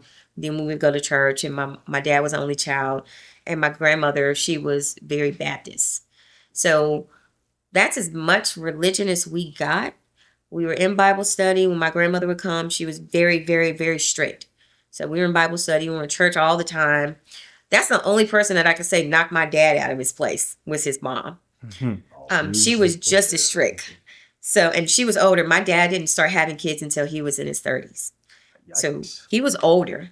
And my grandmother, that's why y'all that's what I mean. Got to go and get it out the way. Knock it on out. He said he wanted a big family and he got one. But they were older. His parents, my grandmother died in 2013 when she was 97. So, but his family was very, very old. But my grandmother was very meticulous and very structured, and I see where he got it from. Yeah. But there's a lot of trauma in that too. On my dad's side, there's a lot of trauma. Like my grandfather, he committed suicide. He blew his head off with a shotgun in the backyard, and my dad found him when he was a teenager. Well, my dad was there when he blew his head off. So my dad went through his own trauma. My dad would call him a coward. You only had one child. Why you kill yourself? It wasn't that bad. So he grew up with this, this traumatic mindset of I'm going to do different things differently when I have kids, and I'm going to have a bunch. So, but we went through some very disturbing things, but it also built camaraderie amongst us. Yeah. So we are still very solid siblings. We are riders. We've been through our traumas and things in our own individual lives, but we are straight riders for each That's the other. silver We're lining very in the whole close, thing. and it's very different. It's very difficult to see that amount of siblings still so close knit. You don't see that. You don't. We talk all the time. And it's dope that y'all all are from the same mom and dad. We don't Yes, see that a lot and you don't either, see that. especially in that amount. And that amount. And my Yeah. mom, her parents had 9 kids, and she was the baby. So That's tough. their legacy, she wanted to keep that legacy. I don't know who you're gonna keep it with. I'm not having 9 kids. I stopped at 4. I got 4. I have 4. It's 3 girls, and my son is the youngest. But I got another thing before, because I do want to get right into the what you do for a living. the journey, yeah. But one more thing, because you made mention that I didn't even think to ask earlier of your dad. You feel like he had his own experiences with it too, and your mom too. Like, do you have any stories of anything that they went through? Yes. There have been, my dad was asleep in his bedroom, and my mom was laying next to him. And this is what my mother told us. And my dad started growling in his sleep. So my mom tried to wake him up, and he's growling and he's foaming at the mouth and he's twisting and turning back and forth. So my mom, she got afraid and she ran in there and grabbed my brother. So my brother's in there when they're trying to wake up my dad. My dad levitates in the air and drops back down on the bed. So my brother Wolf is the one that saw it, and my mom, and she just tells us, what happened in that situation. But he had that. One time my mom said that he was up sleepwalking. Like he was up pacing, like he was asleep, but he got up out of the bed and he just started walking up and down the hallway, back and forth. And he went to the kitchen, got one of the butcher knives out of the cabinet, came back, and was just pacing back and forth. And then he dropped it and fell into the hallway and went to sleep in the hallway. That's according to my mom. So there was other things that happened with my dad, but he's so dismissive and doesn't want to admit. There was things that happened in front of him. Dismissive. So I imagine he just wakes up and act like did nothing happen. And Act ain't like no nothing why am I laying in the hallway on the floor or whatever. He just Act like nothing happened. yeah, he probably knew it was happening. He knew something. My mom noticed that he would have nightmares because he would say these things and his voice would change in his dreams. So she knew that he was having these very disturbing nightmares. My mom was pregnant with my sister, and she was in the kitchen. She was cooking, and then she was watching us in the backyard. And then all of a sudden, this face appears in the window, because the window leads to the backyard. So she's looking at this face. So she's thinking that there's a white man standing at the door, at the window. So she calls my brother. My brothers come in, and they see this white person staring in the window. So my mom's like, go back out there and tell him, get out of my window. Because she kept yelling at him and he wouldn't leave. So, and he didn't look, she knew he was a white person because of the way that he looks and his appearance, but he was faded kind of. So they're outside and they're doing like this. Mom, nobody's out here. But there's this white guy that's like growling at my mom in the kitchen. My mom, excuse me, my apologies. My mom also was in the kitchen, and there was these marbles in the kitchen. They had just kind of bounced in the kitchen towards her when she was cooking. And they formed a circle around her in the kitchen, and they were bouncing around my mom in the kitchen. We could hear them. Like they were loud. We're talking about marbles, for crying out loud. So you could hear these things just so. And then she ended up going to the hospital that day, and that's when she gave birth to my sister. I don't know if it helped induce her labor, but something happened, and then my dad had to rush my mom to the hospital. Oh, man, I remember them leaving us by ourselves. And then he had one of the neighbors come over. The neighbor lady, there was a lady that used to babysit us, and she would come over and she would watch us. And I remember she was in the living room smoking her cigarette, and I went to the living room, her little cigarette thing, we couldn't tell her what was going on. And her little cigarette pouch, because back then they had them little pouches, and she had more cigarettes, those long, and her little pouch slid across the table. And then I looked, and I turned my head, Pretend like I couldn't see nothing. Did she see it slide across the table? She's seen it slide across the My table. last day. My last minute. Second, whatever. She saw it slide. I saw it slide. I had to ignore it. Pretend like it didn't happen. Because we weren't allowed to tell anybody. And she was sitting there with her hair because she was blonde. And she was just doing like this and smoking her more. She was an older white lady. And she saw that thing slide. I saw it slide. She looked and I looked and I just was like, going about my business. Because I can't talk about it. So I feel like we're about to get into what you do, but we're still in that realm of your house. So I imagine when you went back, because you said you went back to the neighborhood, I believe. Yeah. So you probably investigated what was going on. Why is this house haunted like this? Yeah. And all these other ones may or may not be experiencing the same thing. Yeah. So as things transition in my life, I went on a journey of truth, as I call it. I want to know what was going on in the house. Was it something with the house? Was there some type of engineering thing with the house, or what was going on? So I started doing some research. My mom gave me the address, and the moment I walked up to the house, I felt like I suffocated. My cell phone battery completely drained because I was getting ready to document some things, and I found out the house was vacant. First of all, nobody was there. So I was getting ready to document some things because I wanted to document my journey of truth. My cell phone battery immediately drained. So I'm walking around the house and I'm starting to feel this heavy weight of suffocation. And I said, oh gosh, this felt like when I was a kid. So whatever energy that we dealt with is still in that house. And I started researching the area. I left that day, came back the next day, and I just kind of sat and looked at the house. And I was like, okay, let me go talk to some of the neighbors and see if anybody remembers anything or if the neighbors are still the same, or I just want to know. So I sat there and I just kind of stared at the house, and I got out and there was a house that was directly behind ours. So we faced the street. So where is that Food Lane? Longview is, and it runs, and then Food Lane runs right into it.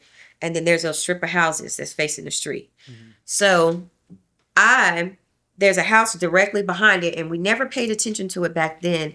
But as I got older, I realized they had a lot of religious artifacts all over their house. It was so many.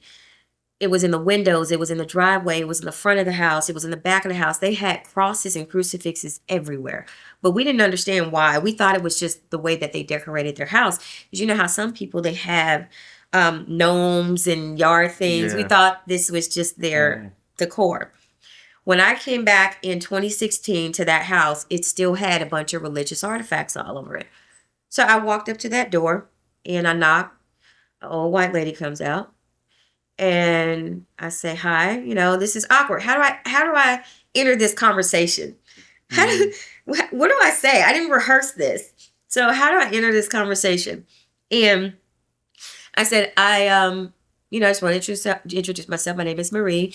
I know you don't know me, and I know this is a little uncomfortable for you, but I used to live in this house right here years ago. She said, when did you live here? I said, back in the 80s. She said, oh, okay. I've been here all this time. I said, so did you know a lot of the families that lived here? She said, I seen them come and go. Mm-hmm. I said, okay, well, I don't mean it. At this point, I'm awkward. I don't know what to say to her. I'm like, am I being too intrusive? Does she even still want to keep talking to me? But I'm like, you can't give up. Just keep talking to her. So, and I'm like, okay, well, how many, I don't mean to, be intrusive, but how many families? She looked at me and said, lots. Lots of families have lived there. They don't stay very long and they leave very fast. And I said, well, my family was one of the families, and we were there in the 80s, in the early 80s, and we didn't stay very, very long, and we left very fast. And it was because of some things that were going on. And at this point, I'm still trying to figure out how to open the conversation of ghosts and paranormal. How do I say this to her? Seems like she know where you live. But she knows, So I said, we didn't stay very long because of a lot of things that happened in the house. And she's like, a lot of bad things. I said, yeah, a lot of bad things. So she said, I don't want you to come in the house. Let's go outside. So she walks me out to the driveway. She's old too. So we go out towards the front of the driveway close to the mailbox. It was almost like she didn't want something or someone to hear us talking. So she escorted me out towards the front of the driveway. And then she's like, there's a lot of things that have happened in this neighborhood to a lot of people. But this house, people don't stay very, very long. And she said, there's been a lot of things that have happened in my house. And I said, I think I remember your house when I was younger with all of the religious things that you have, all the crosses. I remember there was one that was kind of blue and purple, and it was really big, and it sat in the window that faced our backyard. Because I used to stand out there and I would like to let it reflect off of me because it had this rainbow look to it. She was like, yeah. She said, I still have it, but it cracked. And it cracked. She said it just cracked randomly one day. It was very pretty. And I said, well, I remember that cross because I used to play with it when I was younger. And I said, so why do you have all of this in your house? She said, this is the only thing that keeps me. This is the only thing that protects me. And there are things here that I have experienced. There's things that are in this house that are in this area that other people have experienced as well. And this is my way of protection. She's like, it's not going to make me move. So I said, wow. I said, did you ever have bad dreams? She said, yes. They've attacked them. She said they've attacked me. They've attacked her grandchildren. When they come over, they attack her grandchildren because she had her little children back then. They're all grown now. She said they attacked her children and they would attack her, but she was determined not to leave her house. So I found out recently she passed away and then the children have the house. And one of the daughters, she's in her 50s, 60s, she's living in the house. But she was telling me that a lot of people in the entire neighborhood have been experiencing something. So I told her, well, we went through some crazy shit in this house and I'm investigating it and I want to kind of find out more. So she was like, well, all you need to do is walk up the street and start asking people and get their testimony. So I was like, okay. So then I started documenting things. And this is, mind you, this is my own journey of truth. I didn't have any desire for it to go beyond that. I just wanted to find out what we went through, document it, corroborate things, and then take it back to my family and share it with them. And it just kept going. So I started going to the neighbors in the neighborhood. A lot of them had passed on, reared their properties to other people. A lot of those houses are in the property management, but they're still experiencing disruptions in their homes. So I went and had conversations with a lot of people in the neighborhood. So people started finding out about me. So they said, are you the Ghostbuster girl? I said, well, not really, but kind of. I'm not really going to take it with me, whatever you're going through, but I definitely want to find out what you're experiencing because there's been other people, including myself, that have gone through something. So in that neighborhood, I just went on a little journey and I had 15 different people corroborate experiences in that neighborhood. So then I'm like, if everybody's going through this, then there's something in this land that is causing a disturbance. So then I took my investigation a little further. And I started researching the property and the land prior to all the houses being built. And started discovering some very disturbing shit. So back in the 1800s, because, I don't know if you guys know, Missouri was the last state to abolish slavery. They were the very fickle state. They were pro-slavery. They were harboring slaves. Back before KCI was ever an airport, it used to be a plantation. It was a full functioning operation plantation, and it was also an auctioning block. They used to auction the slaves off to the South. Mm-hmm. And the slaves that they had, they didn't know that they were slaves because they were ignorant. They weren't taught to read or write. So, and their children were groomed not to read and write. So they were taking the slaves illegally and then selling them to the South because the South was emancipated. So Missouri was fucked up. So in the 1800s, there was this order that came through because Kansas was a free state. Missouri was not. So there was this order that came through from the Union saying, if you still have slaves and you know they're supposed to be emancipated, then you are going against the Emancipation Proclamation. Mm-hmm. And everything that you own can be taken. Your slaves, your property, your houses, everything, and your land. So either surrender to the anti-slavery, or we come in and destroy everything. So in this area, and I did some very intensive research, I had to go to the Jackson County Historical Society because a lot of this information ain't on the internet.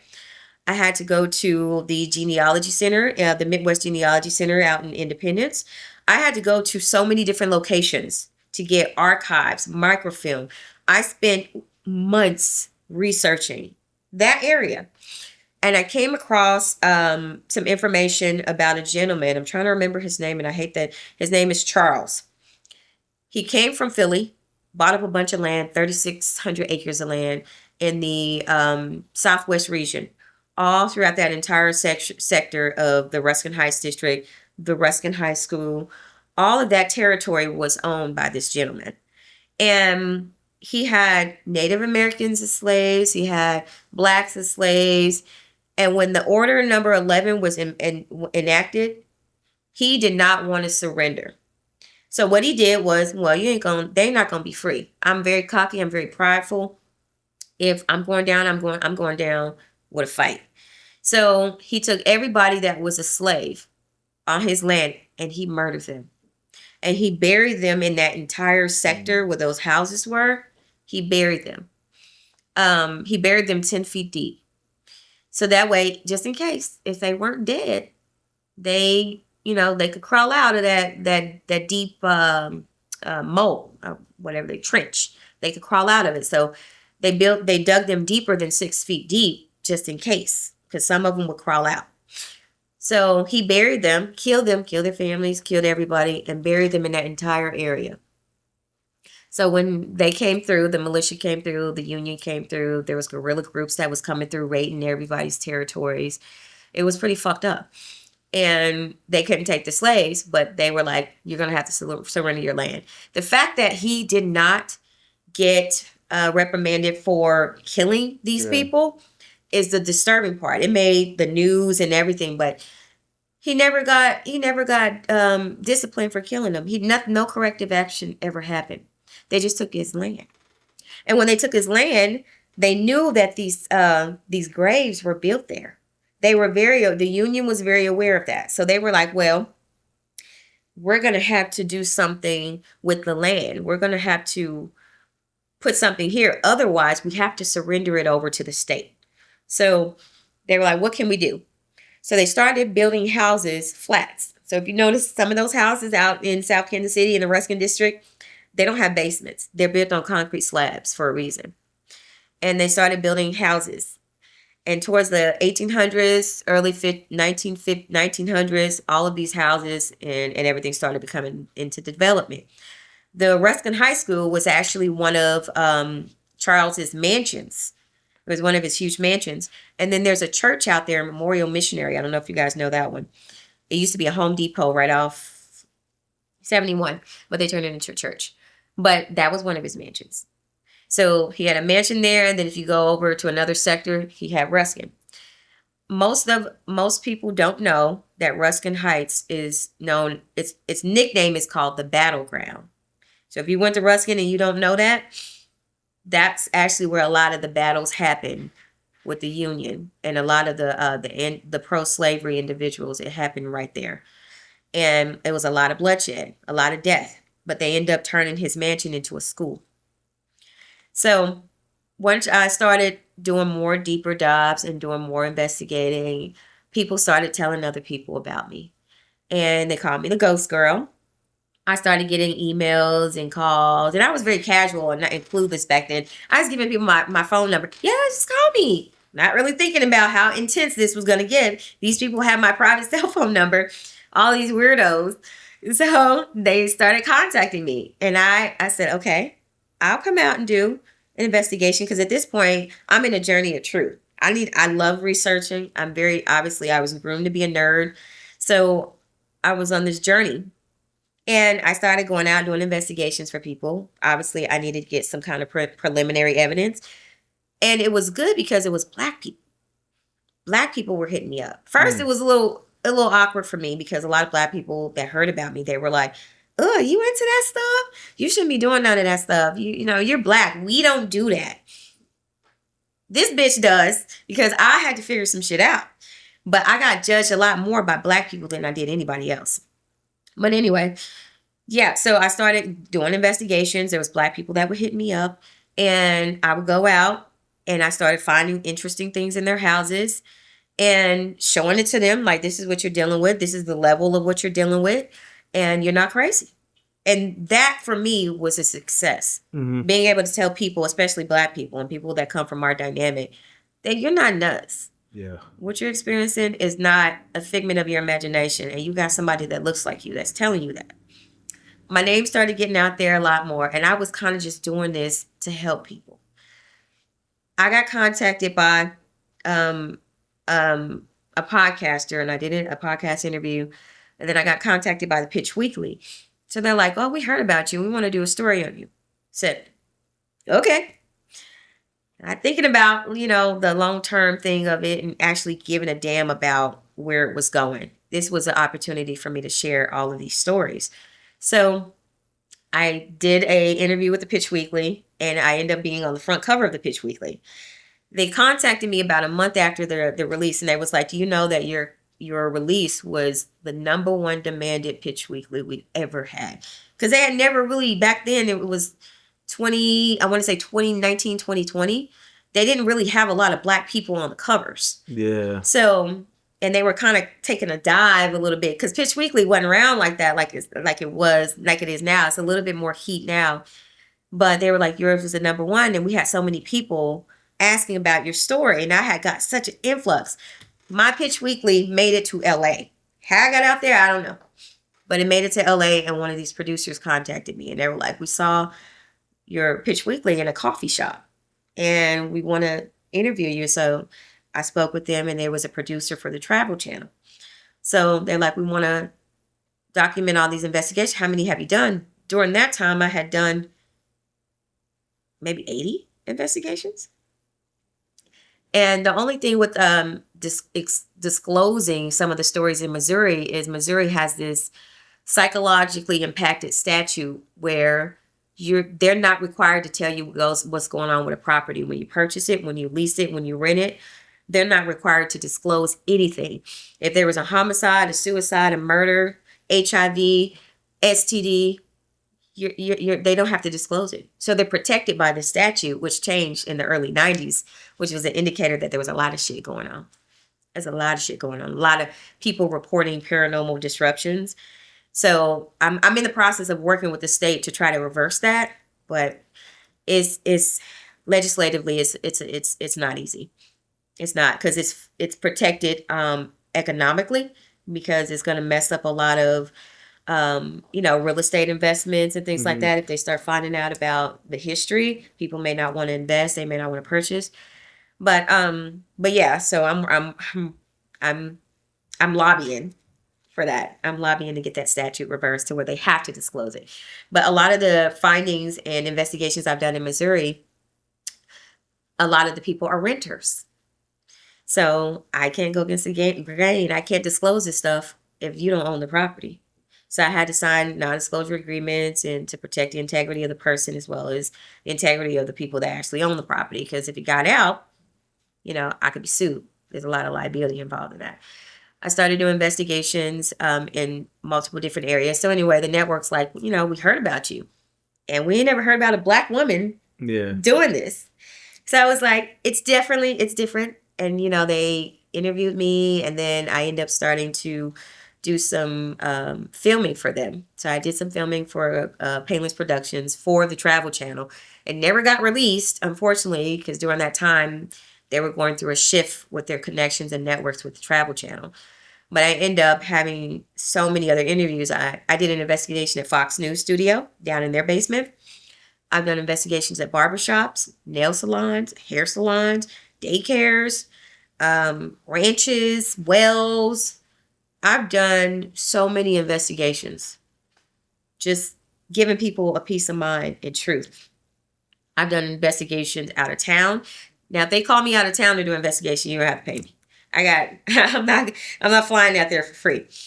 So I was contacted by, there was a couple guys named Sam and Kobe, which are pretty popular YouTubers, investigators. I didn't know who they were. I didn't really know who anybody was because I wasn't really tapped into that industry of knowing people. I was taught to be my greatest success. So I didn't really know. I didn't watch TV like that. I started kind of tapping into different networks of people because of this industry I'm in. So Sam and Kobe, they hit me up. Their producer hit me up. I ended up doing an investigation in Atchison, Kansas, just on the whim. That got 27 million views. And then I end up doing interviews with Fox News, KCTV, radio stations. Everybody's interviewing me. And it's just so surreal for me because this was just me researching what I went through and what my family went through. Now I feel like it's my journey. It's my mission to keep going. And I still get contacted by people. I still do investigations.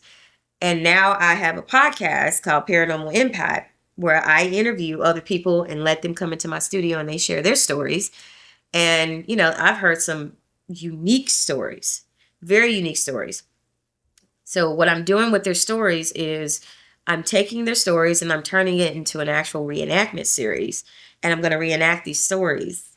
So I'm working with a network. I can't say the name, but they're putting together some stuff so that way I can be that black face. Like I said, I'm the female Jordan Peele. Yeah. That's my goal. Jordan Peele was that other guy. He just put out that vampire movie. Start with R. What you talking about? Michael B. Jordan? With Michael B. Jordan. What's his name? Ryan Coogler. Ryan Coogler. Start with R. Yeah. You know how they had those eccentric style movies. And I've written short films. I've written full feature films. I wrote a book too, and I have a second book coming out. The book that I wrote is called 10 Feet Under, which is the truth about it. It's my story about what happened when we were kids. But 10 Feet Above, which is my second memoir, that's going to talk about what I'm doing right now. That's tough. In this journey. But I had to write a book about it. So you get that on Amazon, you get that on Barnes & Noble. And I did bring a copy for you. Okay, so you can have that copy. Posted that up. Yeah. I think it's in my you don't go in women's purses, do you? I know. Right. I already know. But it's in there. But yeah, I brought a copy for you. Did you want me to grab it? Yeah, you can. Yeah. It's a nice cover too. This the actual house? No. Everybody says no, it's not the actual house. But it's my designers, they created that. And it is it's the story about my childhood, my family, us living in that house, what happened to us. And, I got my siblings' permission to write it. And, they're writing their own stories. But yeah, it's the jump off. You said this for us? That's for you. Oh, yeah, I gotta sign it though. I gotta sign it. Great, please. Yeah, so the second one is called 10 Feet Above. So it's gonna talk about this. But yeah, I just started getting recognized, and then I felt like, I need to shift because, I was on a specific journey and I was trained and conditioned a certain kind of way. Yeah. And now it's like my journey is it's different. I have a series coming out with 3 other Black women. I had to find some people like me, women. I found 3 Black women. And not many of us out there. And these young, amazing Black women, one's in California, one's in New York, and this other lady is in Kentucky, I believe. And we're going to come together and do a series called Supernatural Sisters. And we're going to go out together, 4 Black women, investigating, kind of like, how our counterparts do. And we're going to put our faces out there so we can make more young Black women comfortable with spirituality, talking about what they're experiencing as far as any type of supernatural paranormal encounter. We're going to put the face out there.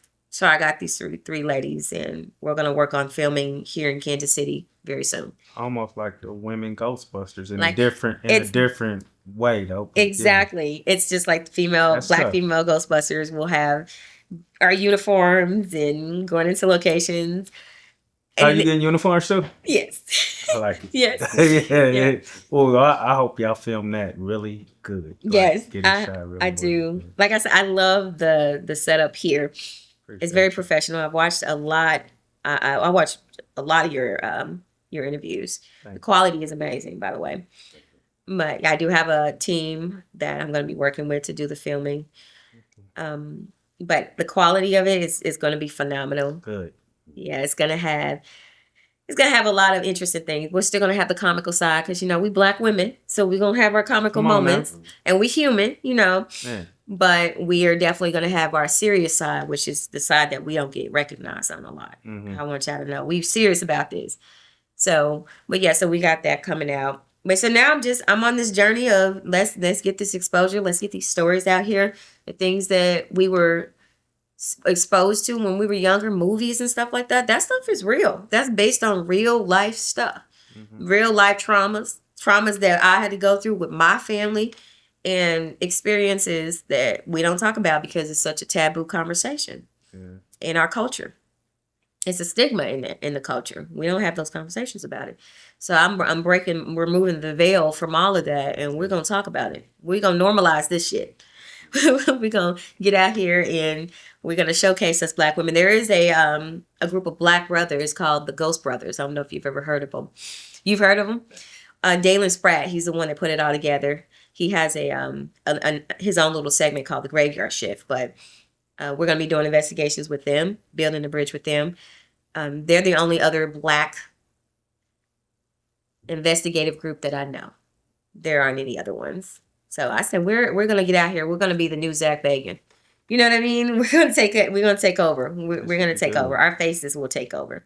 So that's what my mission is to bring visibility in the paranormal, supernatural subculture for Black people. That's the goal. And here's one thing that a lot of people misconstrue about me.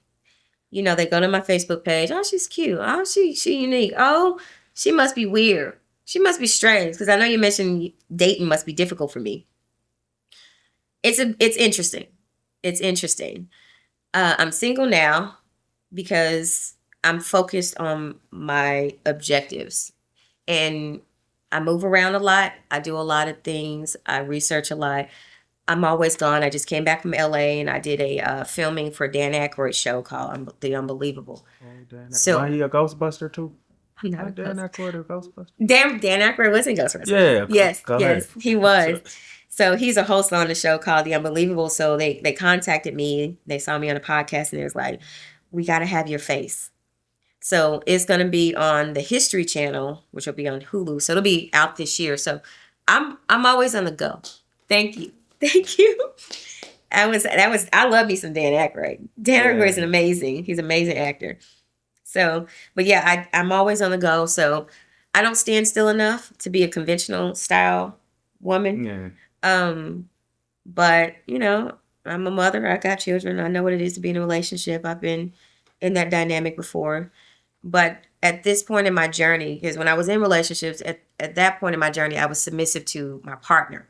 I was very submissive to the point where I was dismissive of what I wanted to do. Yeah. And I was so concerned about appeasing their journey. That's your mama coming out. And that's me. And that's why I know this is my mom. I had to unlearn this because my mom was such a beautiful and creative woman. I feel like so many of her creativities was suppressed and just dismissed because she wasn't allowed to have her own voice and her own identity.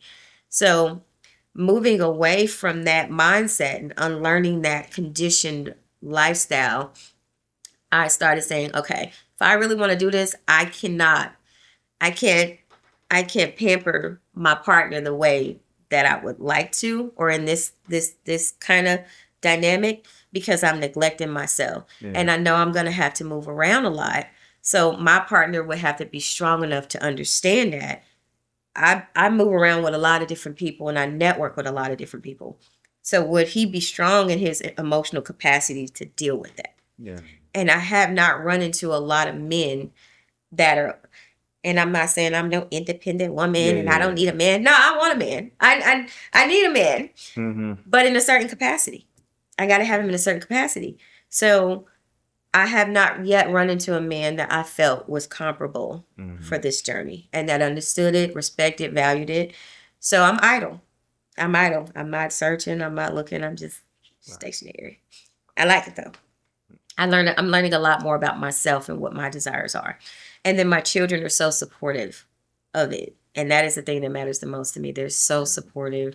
They're so involved. When I do investigations, my two younger ones. My son he's 18, but he's been doing investigations with me since he was 15.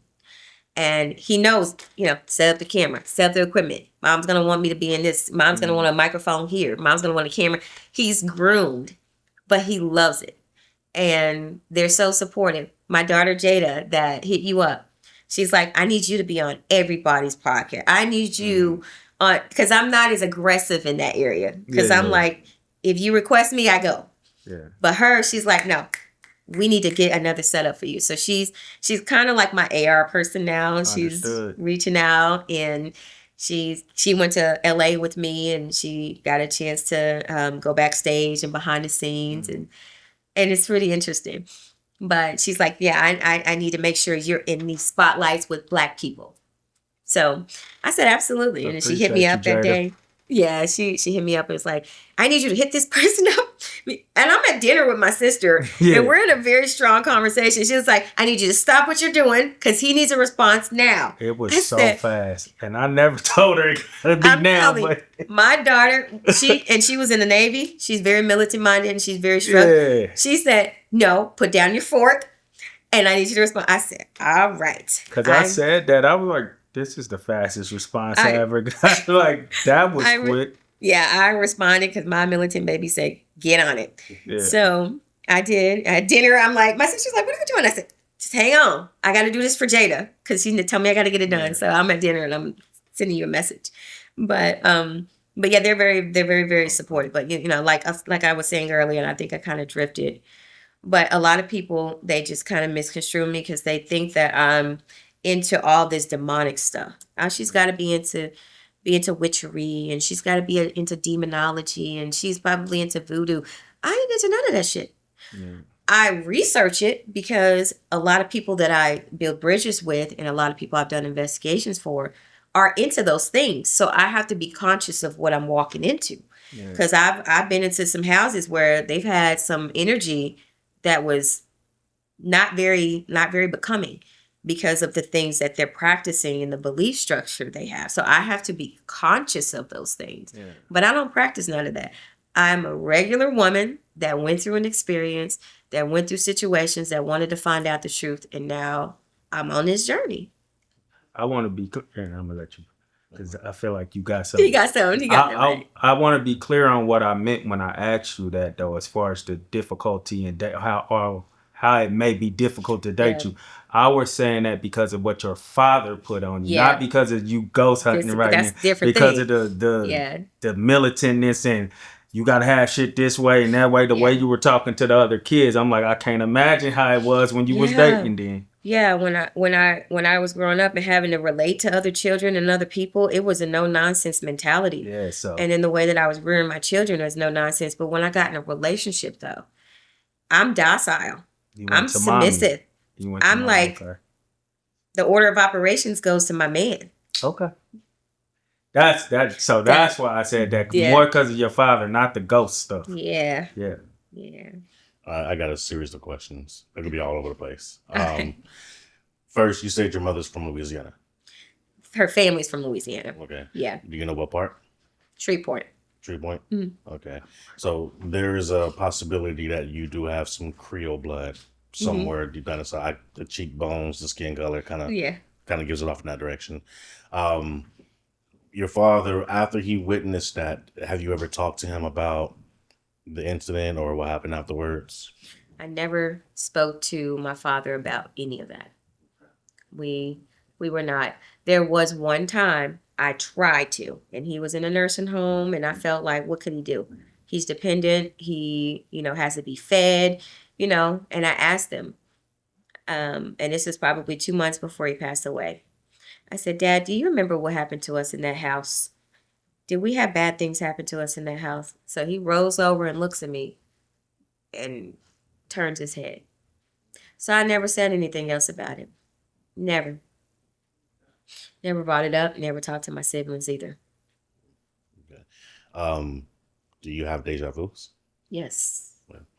Deja vus in the sense of you dream it and then weeks, months, years later, you can revisit, re-see, and almost be able to pinpoint everything kind of unfolding. Yes. And that was a very difficult thing for me to deal with in a relationship because I had these dreams and these visions that were so strong. And I have what I call a seventh sense. I have this sensitivity where I can see things, I can feel things. I hear energies when they speak. I'm not a medium, but I have that sensitivity where I believe I'm so calibrated to the energy form that it's able to penetrate my energy. So, but I see them a lot. They became so frequent to why I had to keep a diary. I have a book of my premonitions that I have. So anytime I dream about anything, any type of scenery or setting or anything like that, if it's a plane crash, I document it. I document the smell, the color, the sound, the person, the description, the clothing. I document it all in that actual vision. And then it comes true. Because at one point, I was sharing it with my partner. He didn't believe me. He was like, I understand you. I hear you, and I never told him about my paranormal stuff. He never knew about any of that until after we had separated. So I would tell him about my dreams and my visions. And one day something happened to a very major soccer team. They ended up getting into a plane crash, and I visualized it. I visualized the location. I visualized the players, their faces, their colors, where it crashed at, the time of day, the clouds. And I woke up and told him I had this terrible dream. He was at work one day and it came on the news that there was this plane crash. A couple weeks later, it came on the news that there was this plane crash. It was a soccer team. And it happened in the same sequence of every detail that I dreamt about. So again, I tried to explain it to him. I didn't give him as many details of what I had dreamt, but I did bring it back to his attention. And he was like, that's probably coincidence. That's when I started documenting and time stamping everything. Because I'm like, there's no way nobody's going to believe me unless I have. And then I started sending text messages because, that's a time stamp. I started doing messages and I would send them in a group chat to my kids. And I'd be like, all right, this is the story. And then I'll document it and I'll sign it and I'll put a date on it in my book. And that way it was more credible. And they could refer back, oh, we got this text message on this day. You did say it was going to be exactly that. But here's the thing about that. When I have these premonitions and these dreams, who do I tell?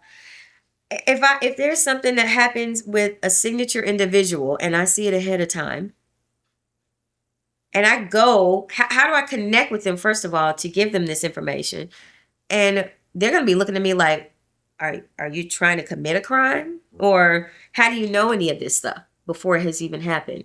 How are you conscious of this? It's going to be an interrogation. Yeah. So I said, how do I insert myself in this to make myself visible and make sure that I'm able to maybe interject in this to prevent it from happening? How do I do it? You don't. I just document it. Yeah, you don't. A lot of the times what I believe in my direction, because what you're experiencing, I experienced my entire life, even all the way up into adulthood. For me, I think a lot of the times it's the knowing of it, but not necessarily participating in the knowing of it.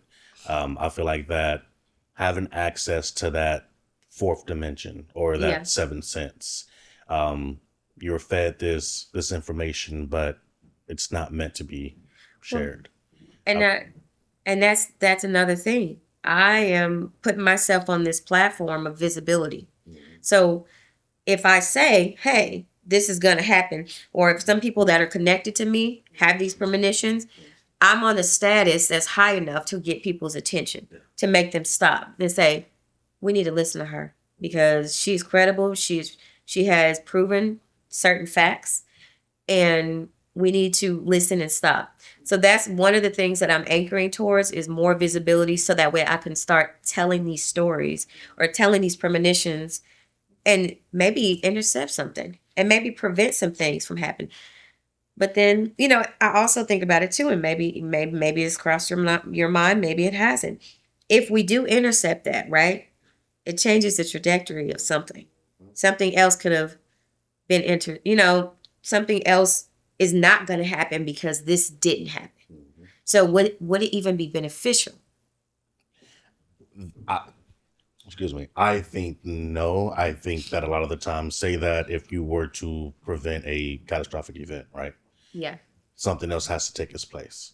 Because it's just like in physics, for every action, there's a reaction. If you Correct. create a ripple, that ripple is going to basically continue to move on. The only thing that's going to disturb that ripple is time. Yeah. So if you were to prevent something from happening, something greater Yeah. can also happen, but something greater can also create something that's going to impact a lot more people versus the few people that might, in that direction. So I don't know if you remember Cynthia, or her name Sylvia. Sylvia. Yes. When she would go out and she would say these things, don't get on the train, don't do this, don't do that. I kind of feel like that it was pushing us into an alternate, quote unquote, Yeah. dimension or an alternate route than what it was supposed to. What is that movie? Got on a plane, dude, stop people from getting on a plane, and then they start dying one by one. Final Destination. Was it? Well, The first one. It was the like the first one, wasn't it? Yeah, because I didn't see many of them. I feel like that is the perfect representation of having that knowledge. Yeah. Of preventing something, and then next thing you know, it's still going to happen. Right. But it can happen in a much worse way. And that makes me think about too, because the job that I do, I'm a claim adjuster. So I respond whenever there is catastrophes, when there's storms, bless you, whenever there's hurricanes. And although those destructive forces may be, detrimental to a lot of people, it actually creates another effect where it employs a lot of people, and like myself. So I'm considered a storm chaser because whenever the storms happen, the hailstorms and tornadoes, that's job security for me. That's true. So, which is unfortunate for somebody else. So, and I kind of keep that same mindset when I'm thinking about those premonitions. If I stop this, then who suffers as a result of that? But another one, witch riding. You heard of it? Say it again. Witch riding. Witch riding. Yeah, I have heard of it a little bit. Okay, that is my grandmother told me about that. She's Greenville, Mississippi, is where she's from, which is why I'm directly up north in Memphis. She was in touch with a lot of that. Basically, she told me because I encountered a situation where I was quote unquote rich rodent. My story is I'm 18 years old, just graduated high school. Every kid when they first graduate in high school and you wake up, the first thing that hits your head is I'm fucking free. I ain't gotta go to school. I ain't gotta do shit. So I'm cool. So I lay in bed. We lived on this street called Shiny Road. Right down the street on Shiny Road, if people know what it is, it's called Cyrus Castle. Cyrus Castle's been vacant for X amount of years, but it has its own set of histories. But this entire street just has this what do you call it? The atmosphere is like butter, So as I wake up on this particular day, I'm stretching, I'm cool, I'm laying down, I'm enjoying my little sense of peace. And on the bed, I feel the cat jump on the bed.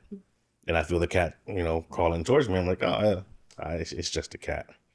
And then it dawned on me, I don't have a fucking cat. And as soon as I thought of that, all I felt was pressure. There's pressure on top of me, like on my chest area. My hands are stuck behind my head. I cannot move my arms. I cannot breathe. I cannot rotate my head. I am stuck in position, paralyzed. I can see everything and I can recount everything to the second. So as I'm sitting here trying to fight, I'm starting to lose my strength because I can't breathe. But I feel something holding my, right over my face. So I'm sitting there and I got to a point where I'm just like, okay, this is it. This is how I'm gonna go out. So I might as well go ahead and say my prayers and just get it all over with. So as I go through, God, sorry for my sins. I'm sorry for this. Forgive me, this, everything in that direction. And as soon as I come to the point as I'm about to fade out and I say amen, I'm released. Wow. As soon as I'm released, I jump up. I have boxers on and a tank top and some socks. I run outside and I'm just out there, just stuck. And I'm pacing back and forth, not really knowing what happened, calling my mom. She comes. come to find out, things have been happening in his house for a very long time. I've witnessed it, but I just figured I was just tripping. You know, I kind of see shadows from the side of your vision. You're like, oh, it's just shadows. You go downstairs in the basement and you just feel this just suffocating pressure. But I'm like, okay, maybe it's just, I'm just kind of afraid to go down the basement, you know. The owner of the house actually committed suicide downstairs in the basement. That's where my room is. White man, very racist. Very racist. The owner of the house actually told us this, and once she said this and we all knew about it, things got worse. So now we are understanding of the situation. Now we know what's going on. We know what this is and who this is. And the moment we actually make that first contact of understanding, everything just, it goes completely crazy. Doors are left open, doors are being busted out, cabinets being opened, garage doors being opened, toilet paper literally streamed across the entire house. You know, just like everything is just out of whack. And then we end up moving. We end up moving to a different place, and it followed us. It followed us because it was attached to something that we had. Somebody, as we were packing stuff up from downstairs in the basement, there was this box of photos that did not belong to us, but we didn't know this. But as we went to that house, it followed us. And we went to another house, it followed us. To the point where once we figured out that box and we got rid of that box, I guess you can say things kind of stopped, but my experiences didn't. Ended up getting a job at Lake City, and anyone who knows what Lake City is, it's a Army ammunition plant. Back in 41, 42, 43, 44, during World War II, they used to stage soldiers there that were killed in action. So everyone that was actually killed in action went to Lake City. This land itself is just, it's full of energy.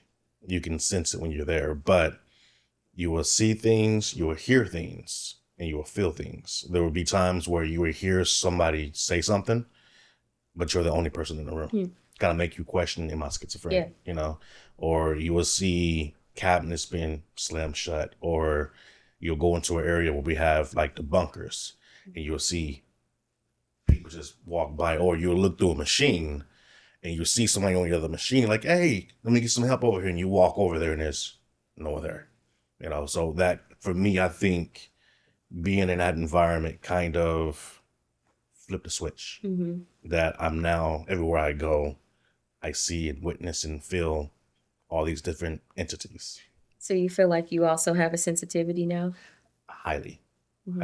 I can be in an area and I don't want to say I can feel your energy, but I can sense it. You can sense it. I can sense where you are. And my daughter, this girl, she has it down to a T. We can be in a grocery store and she'll stare at somebody.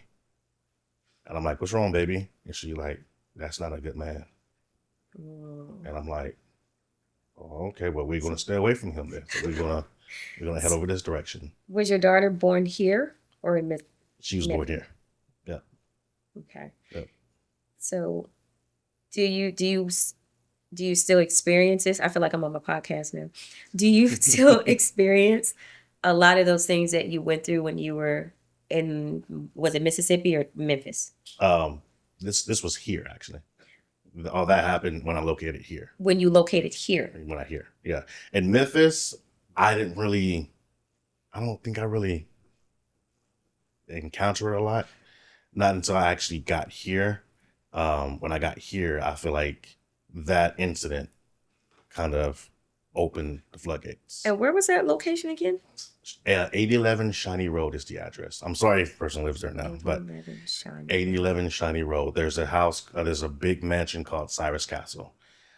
This castle was built by a man and his wife, and he went off to war, World War I. He went off to the war, and she basically took care of the house, or the mansion in this case. She waited, and then one day she came to a point to where she thought that he was never going to return. You know, because World War I was horrible. Yeah. So she thought he was probably killed in battle. So she hung herself in the bell tower. When she hung herself in the bell tower, the next day he came home and found her. And so he blew his brains out. Oof. That And sounds like it's that vampire movie. I love this movie too. God, Dracula. yes. You ever heard the story of Dracula? How The Elizabeth, origins. she Yeah. thought that her husband died in the military war, and then she plunged herself to death, and he came back and surrendered his soul to the devil, whatever. That's crazy. I want to go visit that location. Yeah, I would think it would be. When's the last time you've been there? Since we moved. I've never been back to it. I feel How like long I ago never was that? had. How many years ago? This was 2007. Ooh, okay. It's almost 20 years, almost. Yeah, make me feel old. Yeah. Yes. Yeah, There's- 2007 was the last time I was there. Now, it's interesting because Kansas has a disclosure law on psychologically impacted properties. Well, their law is a little fickle. Theirs is disclose if necessary. Well, we were privately renting. We knew the actual owner personally. Because Okay. after relocating here for college, that was where we actually went to Yeah. because we already knew somebody was like, oh, it'd be easy to, just to relocate. And we went directly to her because her and my mom were friends. Yeah. So you had that inside connection to that. And so she never mentioned to your mom about any of the history? No. She was just like, all right. Not until that day. Not until that. Not until Did that she day. ever admit that there had been things after you guys went through it? Did she ever admit to you that there was a history? Yes. Yeah. Yeah, because we wanted to get to the bottom of it because I was not entering that house until I get answers. I was not going back until I get answers. Once we got our answers, once we asked her, like, hey, something weird just happened to my son, this. And she's like, oh, yes, my father committed suicide in the basement. He shot himself in the head. Probably doesn't help that he was really racist. And we're all black, but I'm the only boy out of 4, 5 women, including my mom. I don't know why sometimes those spirits are more aggressive towards males than females. Sometimes. Because in my situation, it didn't discriminate. Yeah. That's another thing I say. Ghosts don't discriminate. They don't give a shit sometimes. They'll make themselves visible. They'll attack you under any condition. Just depends on their strength. But I would classify what you went through as what is very similar to what I went through. And I consider that to be an energy 4. And I rate them on these type of levels because associating them with religion gets a little too risky. So if I say spirit, I'm associating it with a specific religion. So instead of saying an association, I just say energy because that's essentially what they are. They're just recycled energy in different forms. But you were definitely dealing with an energy 4. 1, 2s, and 3s are more so 1s and 2s are more so grandma ghosts. Visible, active, present, but not physically able to harm you. 3s and 4s are more malevolent type styles. They're very aggressive. They can be shapeshifters. They can get in your dreams. They can touch you physically. They can harm you. Those are the ones that are a lot more. And those typically are the ones that are summoned. Because there's different strikes of energy realms and energy existence. And those are the ones that are usually summoned. They put the stars on the ground and the candles, and they're summoning these energies. And they tend to come through these portals a lot more aggressive than the ones that of a person that just transitions over to, like I just died and my ghost is transitioning over to just a, spirit, or I'm transitioning over to a ghost. They're not summoned. That's just a traditional method. But if you're summoning them, they're bringing a lot of other energies with them. And that's when they get more aggressive. Some of the houses I've done the investigations on, they've had some very disturbing history. And it wasn't necessarily because somebody died there, grandma died of natural causes. It was more so that they had ritualistic practices somewhere in the house where they were summoning demons, summoning demonic forces, playing Ouija boards. Like, that shit is real. That I did an investigation in Shawnee, Kansas. It was a big husky white guy, and he had 2 twin boys, and they were just the idea of a jock fits them perfectly. He was just so tough, you know. But his kids played with a Ouija board, and they had an energy in the house. But he brought the Ouija board from Colorado from when he was a kid. So he kept it, because you can't just destroy a Ouija board. You can't just burn it, or there's certain things that you have to do to keep the energy in a Ouija board.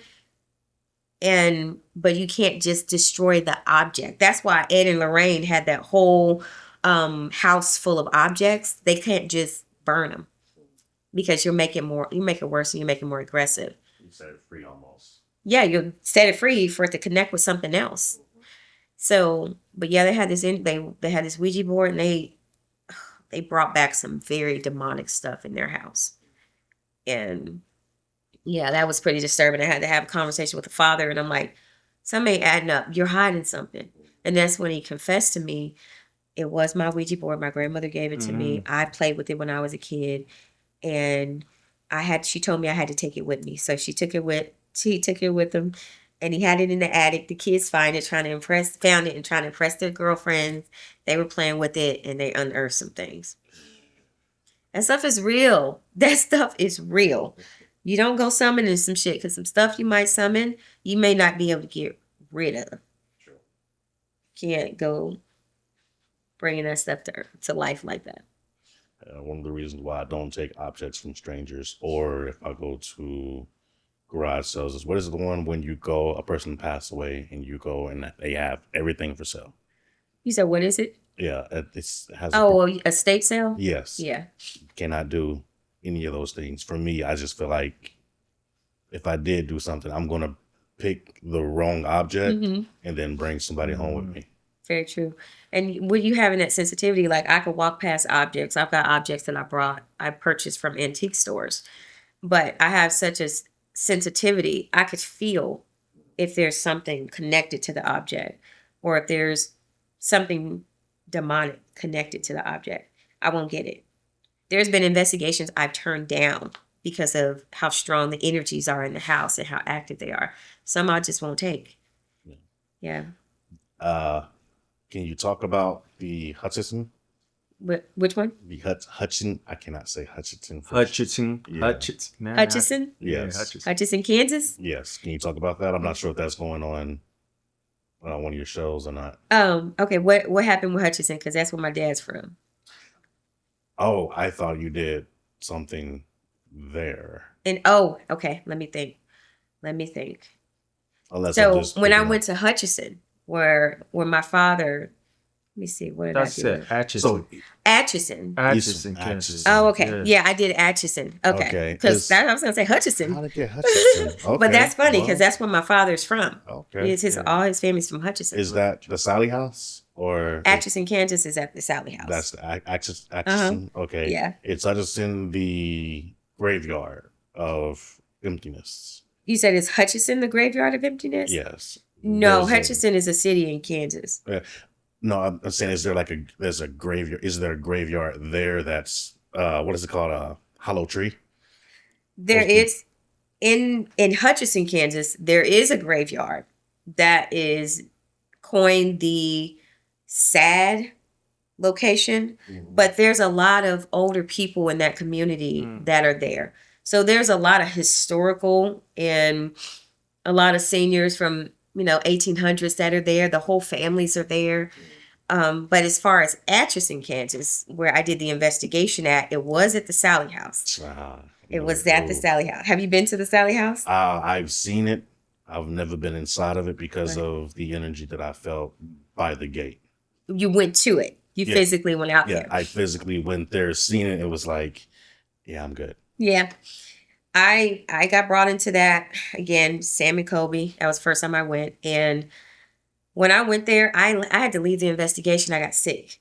I got sick during the investigation. I'd been there for maybe 45 minutes. Me and my brother, he came with me. But yeah, I ended up leaving. And then I got called again to go. There's something so strong, and there's multiple ones. In the basement, I know they say that it's based on this little girl. Nah, it's a lot more to that house than this little girl that they're talking about that died because of us.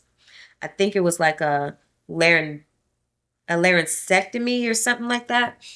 But no, it's deeper. They used to have satanic rituals in that basement. So in the basement, they painted over it, but over time the paint kind of warped and it was a 6-point star, but they used to do devil worshiping in the basement.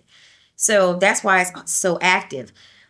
Also, that land out there is Native American burial ground.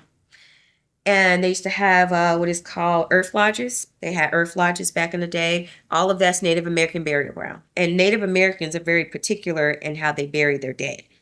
They have to have them in high-rise locations. They worship them to this. It's like they're offering them to the stars and the sun. And then when they bury them very, very deep. If you get sick as a Native American, they isolate you. They'll put you in a deep dug grave, and you have to sit there till you die. So in that entire area, it used to be earth lodges, Native American burial grounds. There's a location called the 1889 McIntyre Villa. I did investigations there. It's right around the corner from Sally House. There's another one called the Dilbert House. That thing is infested. That thing is it's horrible. But Sally House is a very hot spot. It's very, very, very strong hot spot.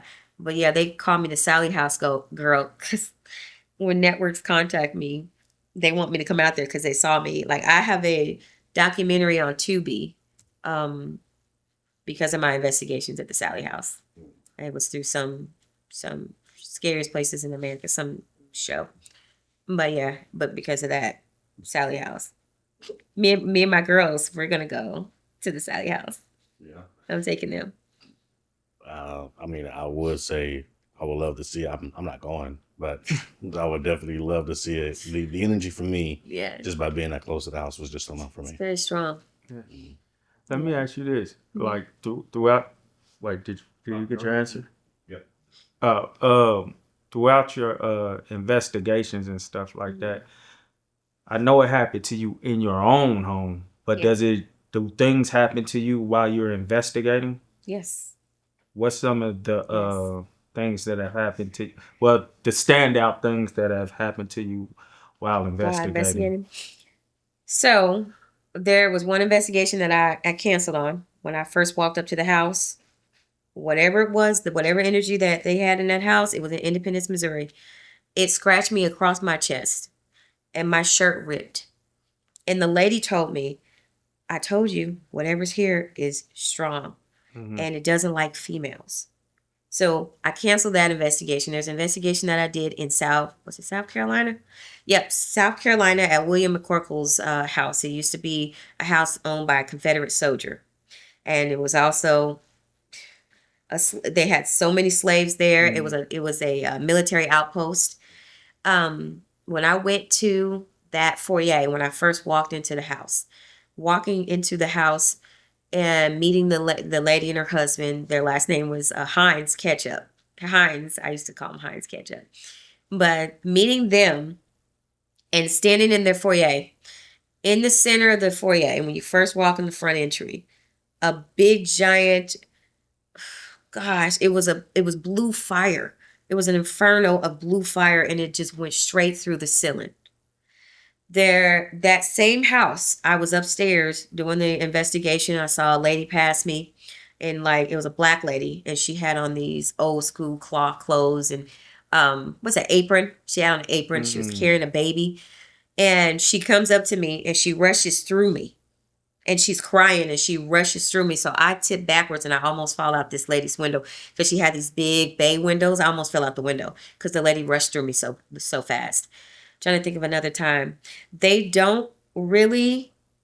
not as aggressive, like levitating me, like all of that stuff I went through when I was a kid.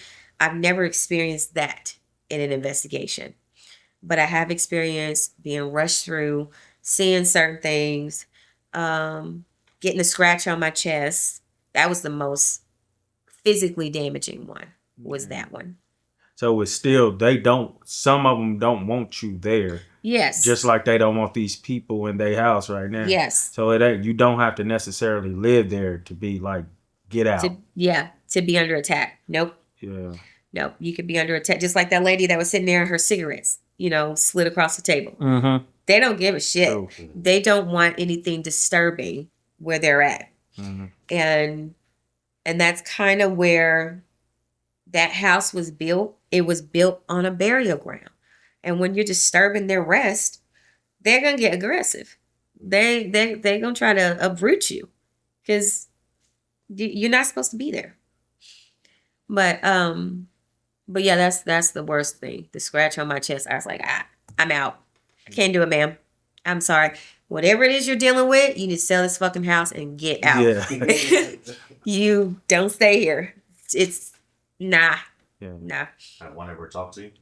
Whisper? Yes. I did an investigation recently with Dalen Spratt from the Ghost Brothers. This was about a month ago.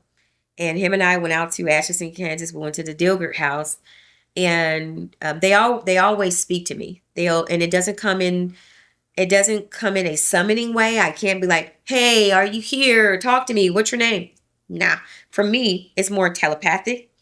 So one was reaching out to me, and we were downstairs in the basement area, and I started feeling these energies, hearing kids playing. And one of the voices was a little bit more mature. And it was like a woman's voice, and she kept saying, Vanessa, Vanessa. And she was getting more aggressive, and she kept saying her name. And it was almost like she was trying to get the lady that owned the house. It was almost like she was trying to get her attention. So when I went over to the lady, and I'm like, I got to stop this investigation. There's an energy here that keeps saying her name is Vanessa. And I think she's trying to get your attention. So the lady's eyes lit up. And she's like, are you sure that's the name she says? And I'm like, I'm positive. She keeps saying Vanessa. So she takes me and Dalen upstairs. Dalen's got it all on film. I don't know when he's going to release it, but he's going to release it. But she takes me and Dalen upstairs, and she said, are you sure the name was Vanessa? I said, yes, it's a Vanessa. And she said, how old do you think she is? I said, well, she might be in her late 20s, early 30s. I don't know. She could be younger. But sometimes when energies come through, they come through at their younger self. It's not always how they died. Yeah. So I said, but I don't know. But she sounds like she might be anywhere from a late teen to the early 30s. So then she takes out this photo and says, my sister's name is Vanessa. So I'm like, okay, well, that explains why she was being so aggressive with trying to get your attention, because it's your sister. And I was like, so your sister, transitioned? She's like, yeah, she died a year ago from a drug overdose, and they keep her ashes in the living room. So, and she did ask me questions. She said, is she connected to the house? I said, no, she does. I don't think she's connected. I don't think she has anything to do with the house. And that was a point that I had to make to people. Sometimes the energies that are in your house are not necessarily because they died there. You know what I mean? There's energies that are connected maybe to that person or to something associated in that area, not necessarily their demise in that house. And that's a misconception too. People always think that. Not the case. I've had some energies I had two sisters live in the same area, one a block away. One was in this house, and this was over off of 75th and Prospect. And there's a little subdivision. There's a school, and then there's a little subdivision that sits right across from that school. I think they made it into like a blind institute or something. But she stays on one block and her sister stays on another. And they were both experiencing the same ghost in their house. And the ghost didn't die there. So it's just house hopping. She's thinking she's experiencing one thing, and I have the same energy that you're experiencing, because they're doing the same things. The same name is being called out. It's the same energy. But it's crazy. Have there been any stories shared with you that may have even freaked you out, or just like, well, that's a lot? I haven't been a lot to freak me out, except that house in Independence. That freaked me out. There was one, trying to think if this was in San Antonio. I want to say this was in San Antonio. There was one gentleman, him and his family had just moved in the house, and they bought a real nice house in San Antonio.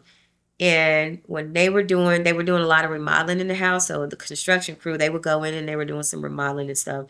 But their tools kept moving around. One person said he saw a dog or a wolf or something come up from the basement and go through the house. So they installed some cameras.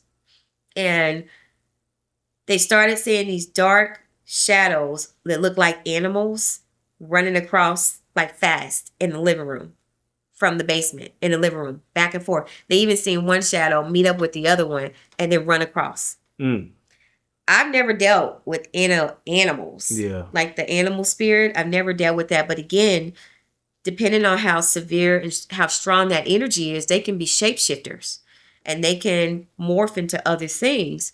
Or depending on what went on in that house too, there could have been some things that they brought over that are not your traditional ghosts, like silhouette and structure.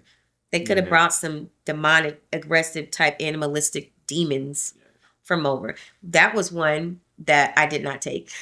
But he did send me the footage of the little the animals running across. That was creepy. I didn't take that investigation. I did go down there and take pictures of the house, but I didn't go into the house. There was another one at a daycare here in Kansas City. It was near Park University. It's a daycare out there in Park. And they sent me some footage of these dark figures. You ever seen the movie Ghost? With Whoopi Goldberg and Patrick Swayze? Yeah, Patrick. You know those dark figures that come at the end? Take your soul. So there was these dark figures surrounding this baby's playpen. And they had just installed cameras. And legally, in certain areas, you're not allowed to film. But there was so much going on. They started filming in these private areas because some things just weren't adding up. So they sent me the footage, and there was these dark figures standing around this baby's playpen. That was some creepy shit. Yeah. There was some real creepy shit. You just kind of answered. So you just kind of answered my next question. Do you feel like that people can be beacons and they can attract, or ghosts can be attached to them, or spirits, energies? Yes. Yep. I know people can be vessels, and they can either be a weaker or stronger vessel. If you are a weaker vessel, just like poltergeists, they're able to easily attack you and attach to you, and you can carry that energy with you everywhere until you exercise it, as they say.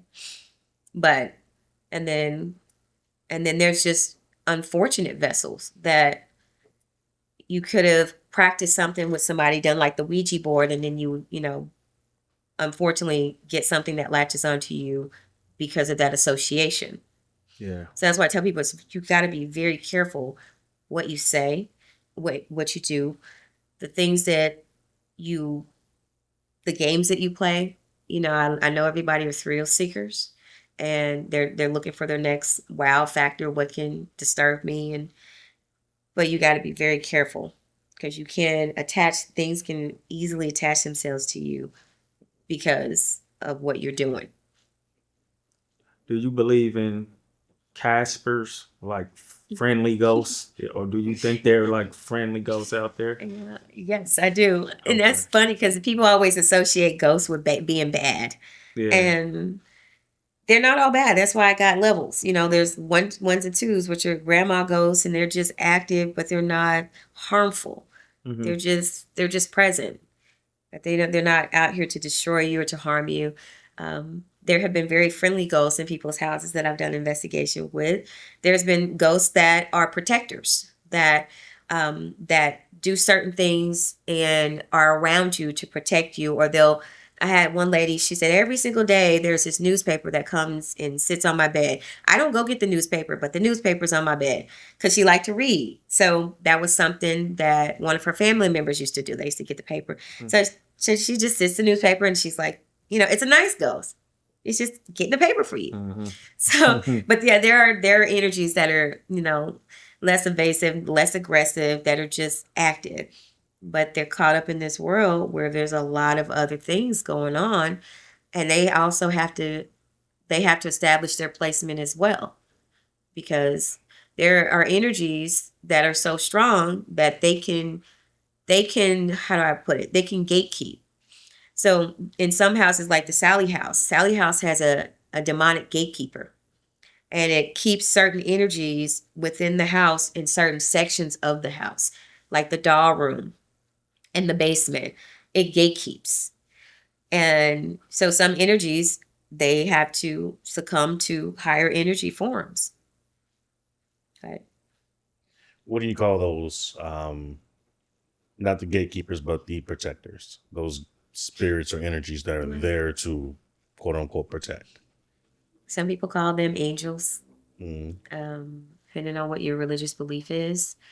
Um, I call them sometimes spiritual gatekeepers. I have a name tattooed right here, spiritual gatekeeper, because I believe I'm a spiritual gatekeeper. Um, they're just more of the what people would consider the angelic protectors. They're just present there. Some people say, "Oh, it's your grandparents or your ancestors coming back to kind of help you and protect you from things." I definitely believe that they are protectors. To each his own defining of what you would like to call it. So what do you call it? So I know we're almost out of time, but Yeah. like for me, I had a friend when I was 6 named Tony, right? Yeah. Me and Tony, we were really close. They were really my only friend because, like you, I was isolated, Yeah. from outside. My mom was extremely strict. Yeah. Education, education, education. Tony was a next door neighbor, really, really, really close. But he had a heart condition. Mm-hmm. I'm not sure exactly what it was, but it was a heart condition, and that was like my only friend. Mm-hmm. One day, he got in trouble with his father, or his stepfather. I should say they were married. He wasn't his actual biological father, and he snapped and punched him in the chest, and his heart stopped. So to shock him back, he put him in a cold bath, to wake him Yeah. up. So he's in there, cold bath and this, and he slips, hits his head, and busts it completely open. Then he dies. Ooh. Then my mom breaks the news to me. I'm 5. I don't really quite understand the idea of death, So, but I've noticed that when I'm in, let's say, when I'm in certain relationships and I find myself in a bad situation, or if I lose my temper, things happen. Yeah. Like there was one time we got into a heated argument, and I got so mad that we had these big giant stone little wedges I was putting for the fireplace. They're about 75 pounds a box. There was 2 stacked on top of each other, and I got super upset, and it just fell down and slid across the room. But it's 75 pounds. There's times where we could probably be sitting here and we can be arguing or something like that, and out of nowhere you just hear a big smack on the table, but we're far from the table. Yeah. What would you call those kind of entities?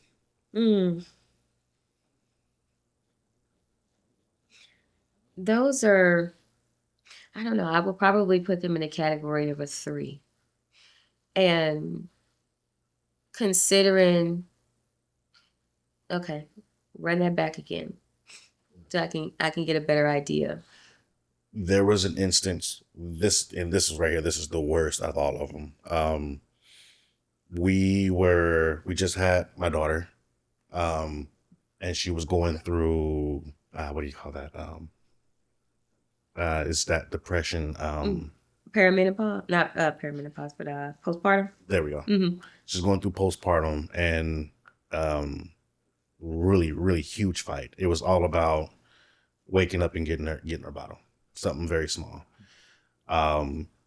Eventually everything got settled down. She went to sleep, and then she said when she woke up, she seen a small figure of a boy standing at the head of the bed where she was, because she flipped over, but she could not move, and he just stood there and just watched her, and she could not move, and then eventually went away, and then she got up, and then she woke me up about it. So you said what would those type of energies be? Yeah. What would I consider them to be? Never harmed me, never did anything, but it's always when I find myself in an angry state, he's more active. I would say because they feed on your energy. So in the majority of the time, these energy forces, if you're disturbing a certain temperament, then it can make them more responsive. So, like, for example, when I go into any investigation, I do a cleansing of myself. I do a prayer. I do I have to cleanse myself emotionally, because once I go in there, they can gravitate and latch on to whatever emotional state of mind that I'm in. So if you are experiencing those emotional disruptions and shifts, and the energy is present for that, it might heighten based on your energy. It might become more active. In itself, it might be a docile style energy, but once you activate certain things, because if it is really attached to you, it's feeding off of the different volumes of energy and output that you're giving. So then it's gonna magnify and quantify based on your temperament. So once you start dialing down that aggressiveness, because once we get worked up, it's just our heart rate increases, everything magnifies in our energy, even our skin starts to, give off this radiation. And that is an energy source that they extract.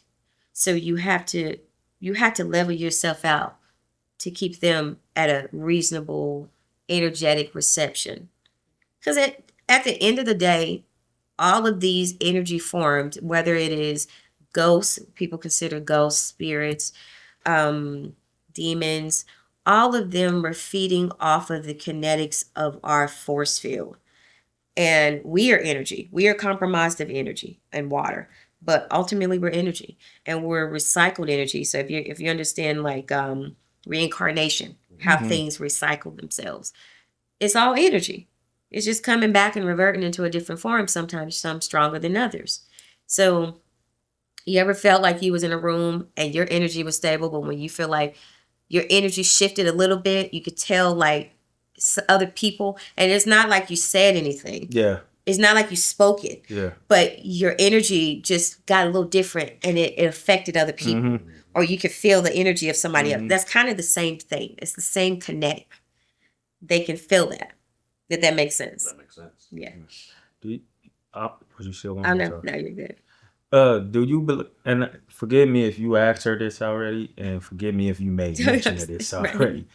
Do you believe people actually can have full-on audible conversations with ghosts? Do you believe? I do believe they can. It depends on the level of their sensitivity. Okay. I can't have full-on audible conversations, and the information and words that come to me are in like spurts.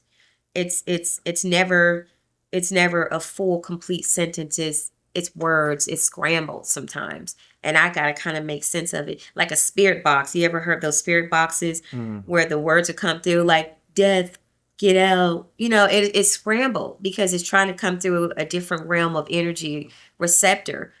It was trying to come through a different energy field to our receptive field, and it's not always the same type of communication. So I do believe some might be able to telepathically, depending on the essence of their sensitivity. Some might be able to sit and have conversations with other energies. I don't know the depths of those conversations, like if it's scrambled or if it's an actual, yes, I went to the park today and I got a flower from the flower. If it's that or if it's more broken.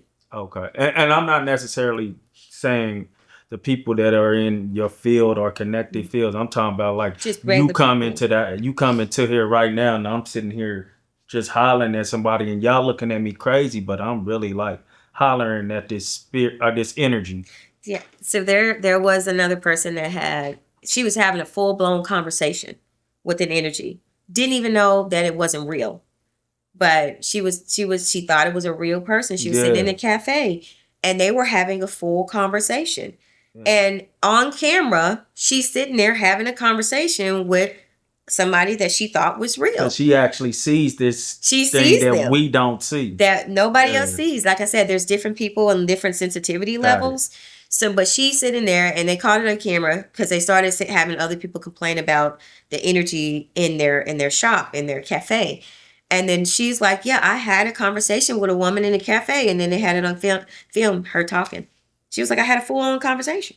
And she seems completely sane, She seems completely sane. Yeah. Completely sane, at least from the aspect that I was able to observe. But she didn't seem disconnected or disassociated. But yeah, you can. And one more, and then we'll close out. You're good. As far as and This not meaning that you were necessarily scared or freaked out, but Yeah. any of the conversations on your podcast, have any of them gave you chills? Have you got chills from hearing it? Like, Yes, yes, I did get chills. There's a young man, he sold my daughter her car actually, and he came and did an interview. And he was explaining to me about this energy that's in this basement when he was a kid and how it kept presenting itself to him. But this night he was downstairs and he stays in the basement because there's no other rooms. And it's kind of like one of those how do you say it?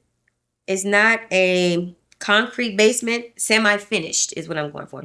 So he had his bed that didn't have no headboard and none of that, and he's facing this TV, and he says he's looking at this TV. The TV comes on, and then this creature crawls out the TV, and he's got that state of paralysis, like you was explaining, and he can't get up. But the creature crawls, and it looks like the static in the TV, and it's hovering over him, and it's just there, and it's growling over him. I got chills because it reminded me of the things that happened when I was a kid in those energy forms. But the way that he described it, and his is not on there yet, but I'm going to be putting his on there. But the way he described it gave me chills. yeah. And it reminded me of the movie Poltergeist too. And I'm doing an interview with the lady that owned the house next weekend. Man. Yeah. So y'all know what going on there. If you're interested in hearing that kind of stuff, it should be plenty for all of it. Yeah. Yeah. We about to close out. So are there any words you got for the people, like to leave us marked out, words for the minds and the heart? This is what I would leave everybody with. Don't be afraid to be yourself. And life is going to bring you all things that you might question. Trust yourself. And even if you have to stand alone in your journey, even if you got to stand there by yourself, just be willing to stand. Even if you don't have nobody else with you. Sometimes you got to be the poster child for truth. Okay, hopefully we can get you back here again because I feel like this gonna be one of those ones where people gonna have plenty more questions. This time around I'll have questions that they probably want us to ask or whatever. Yeah. But the goal is to leave a lasting imprint on their minds and their hearts. We pray you've been indelibly marked. Appreciate you coming. Absolutely. Thank you.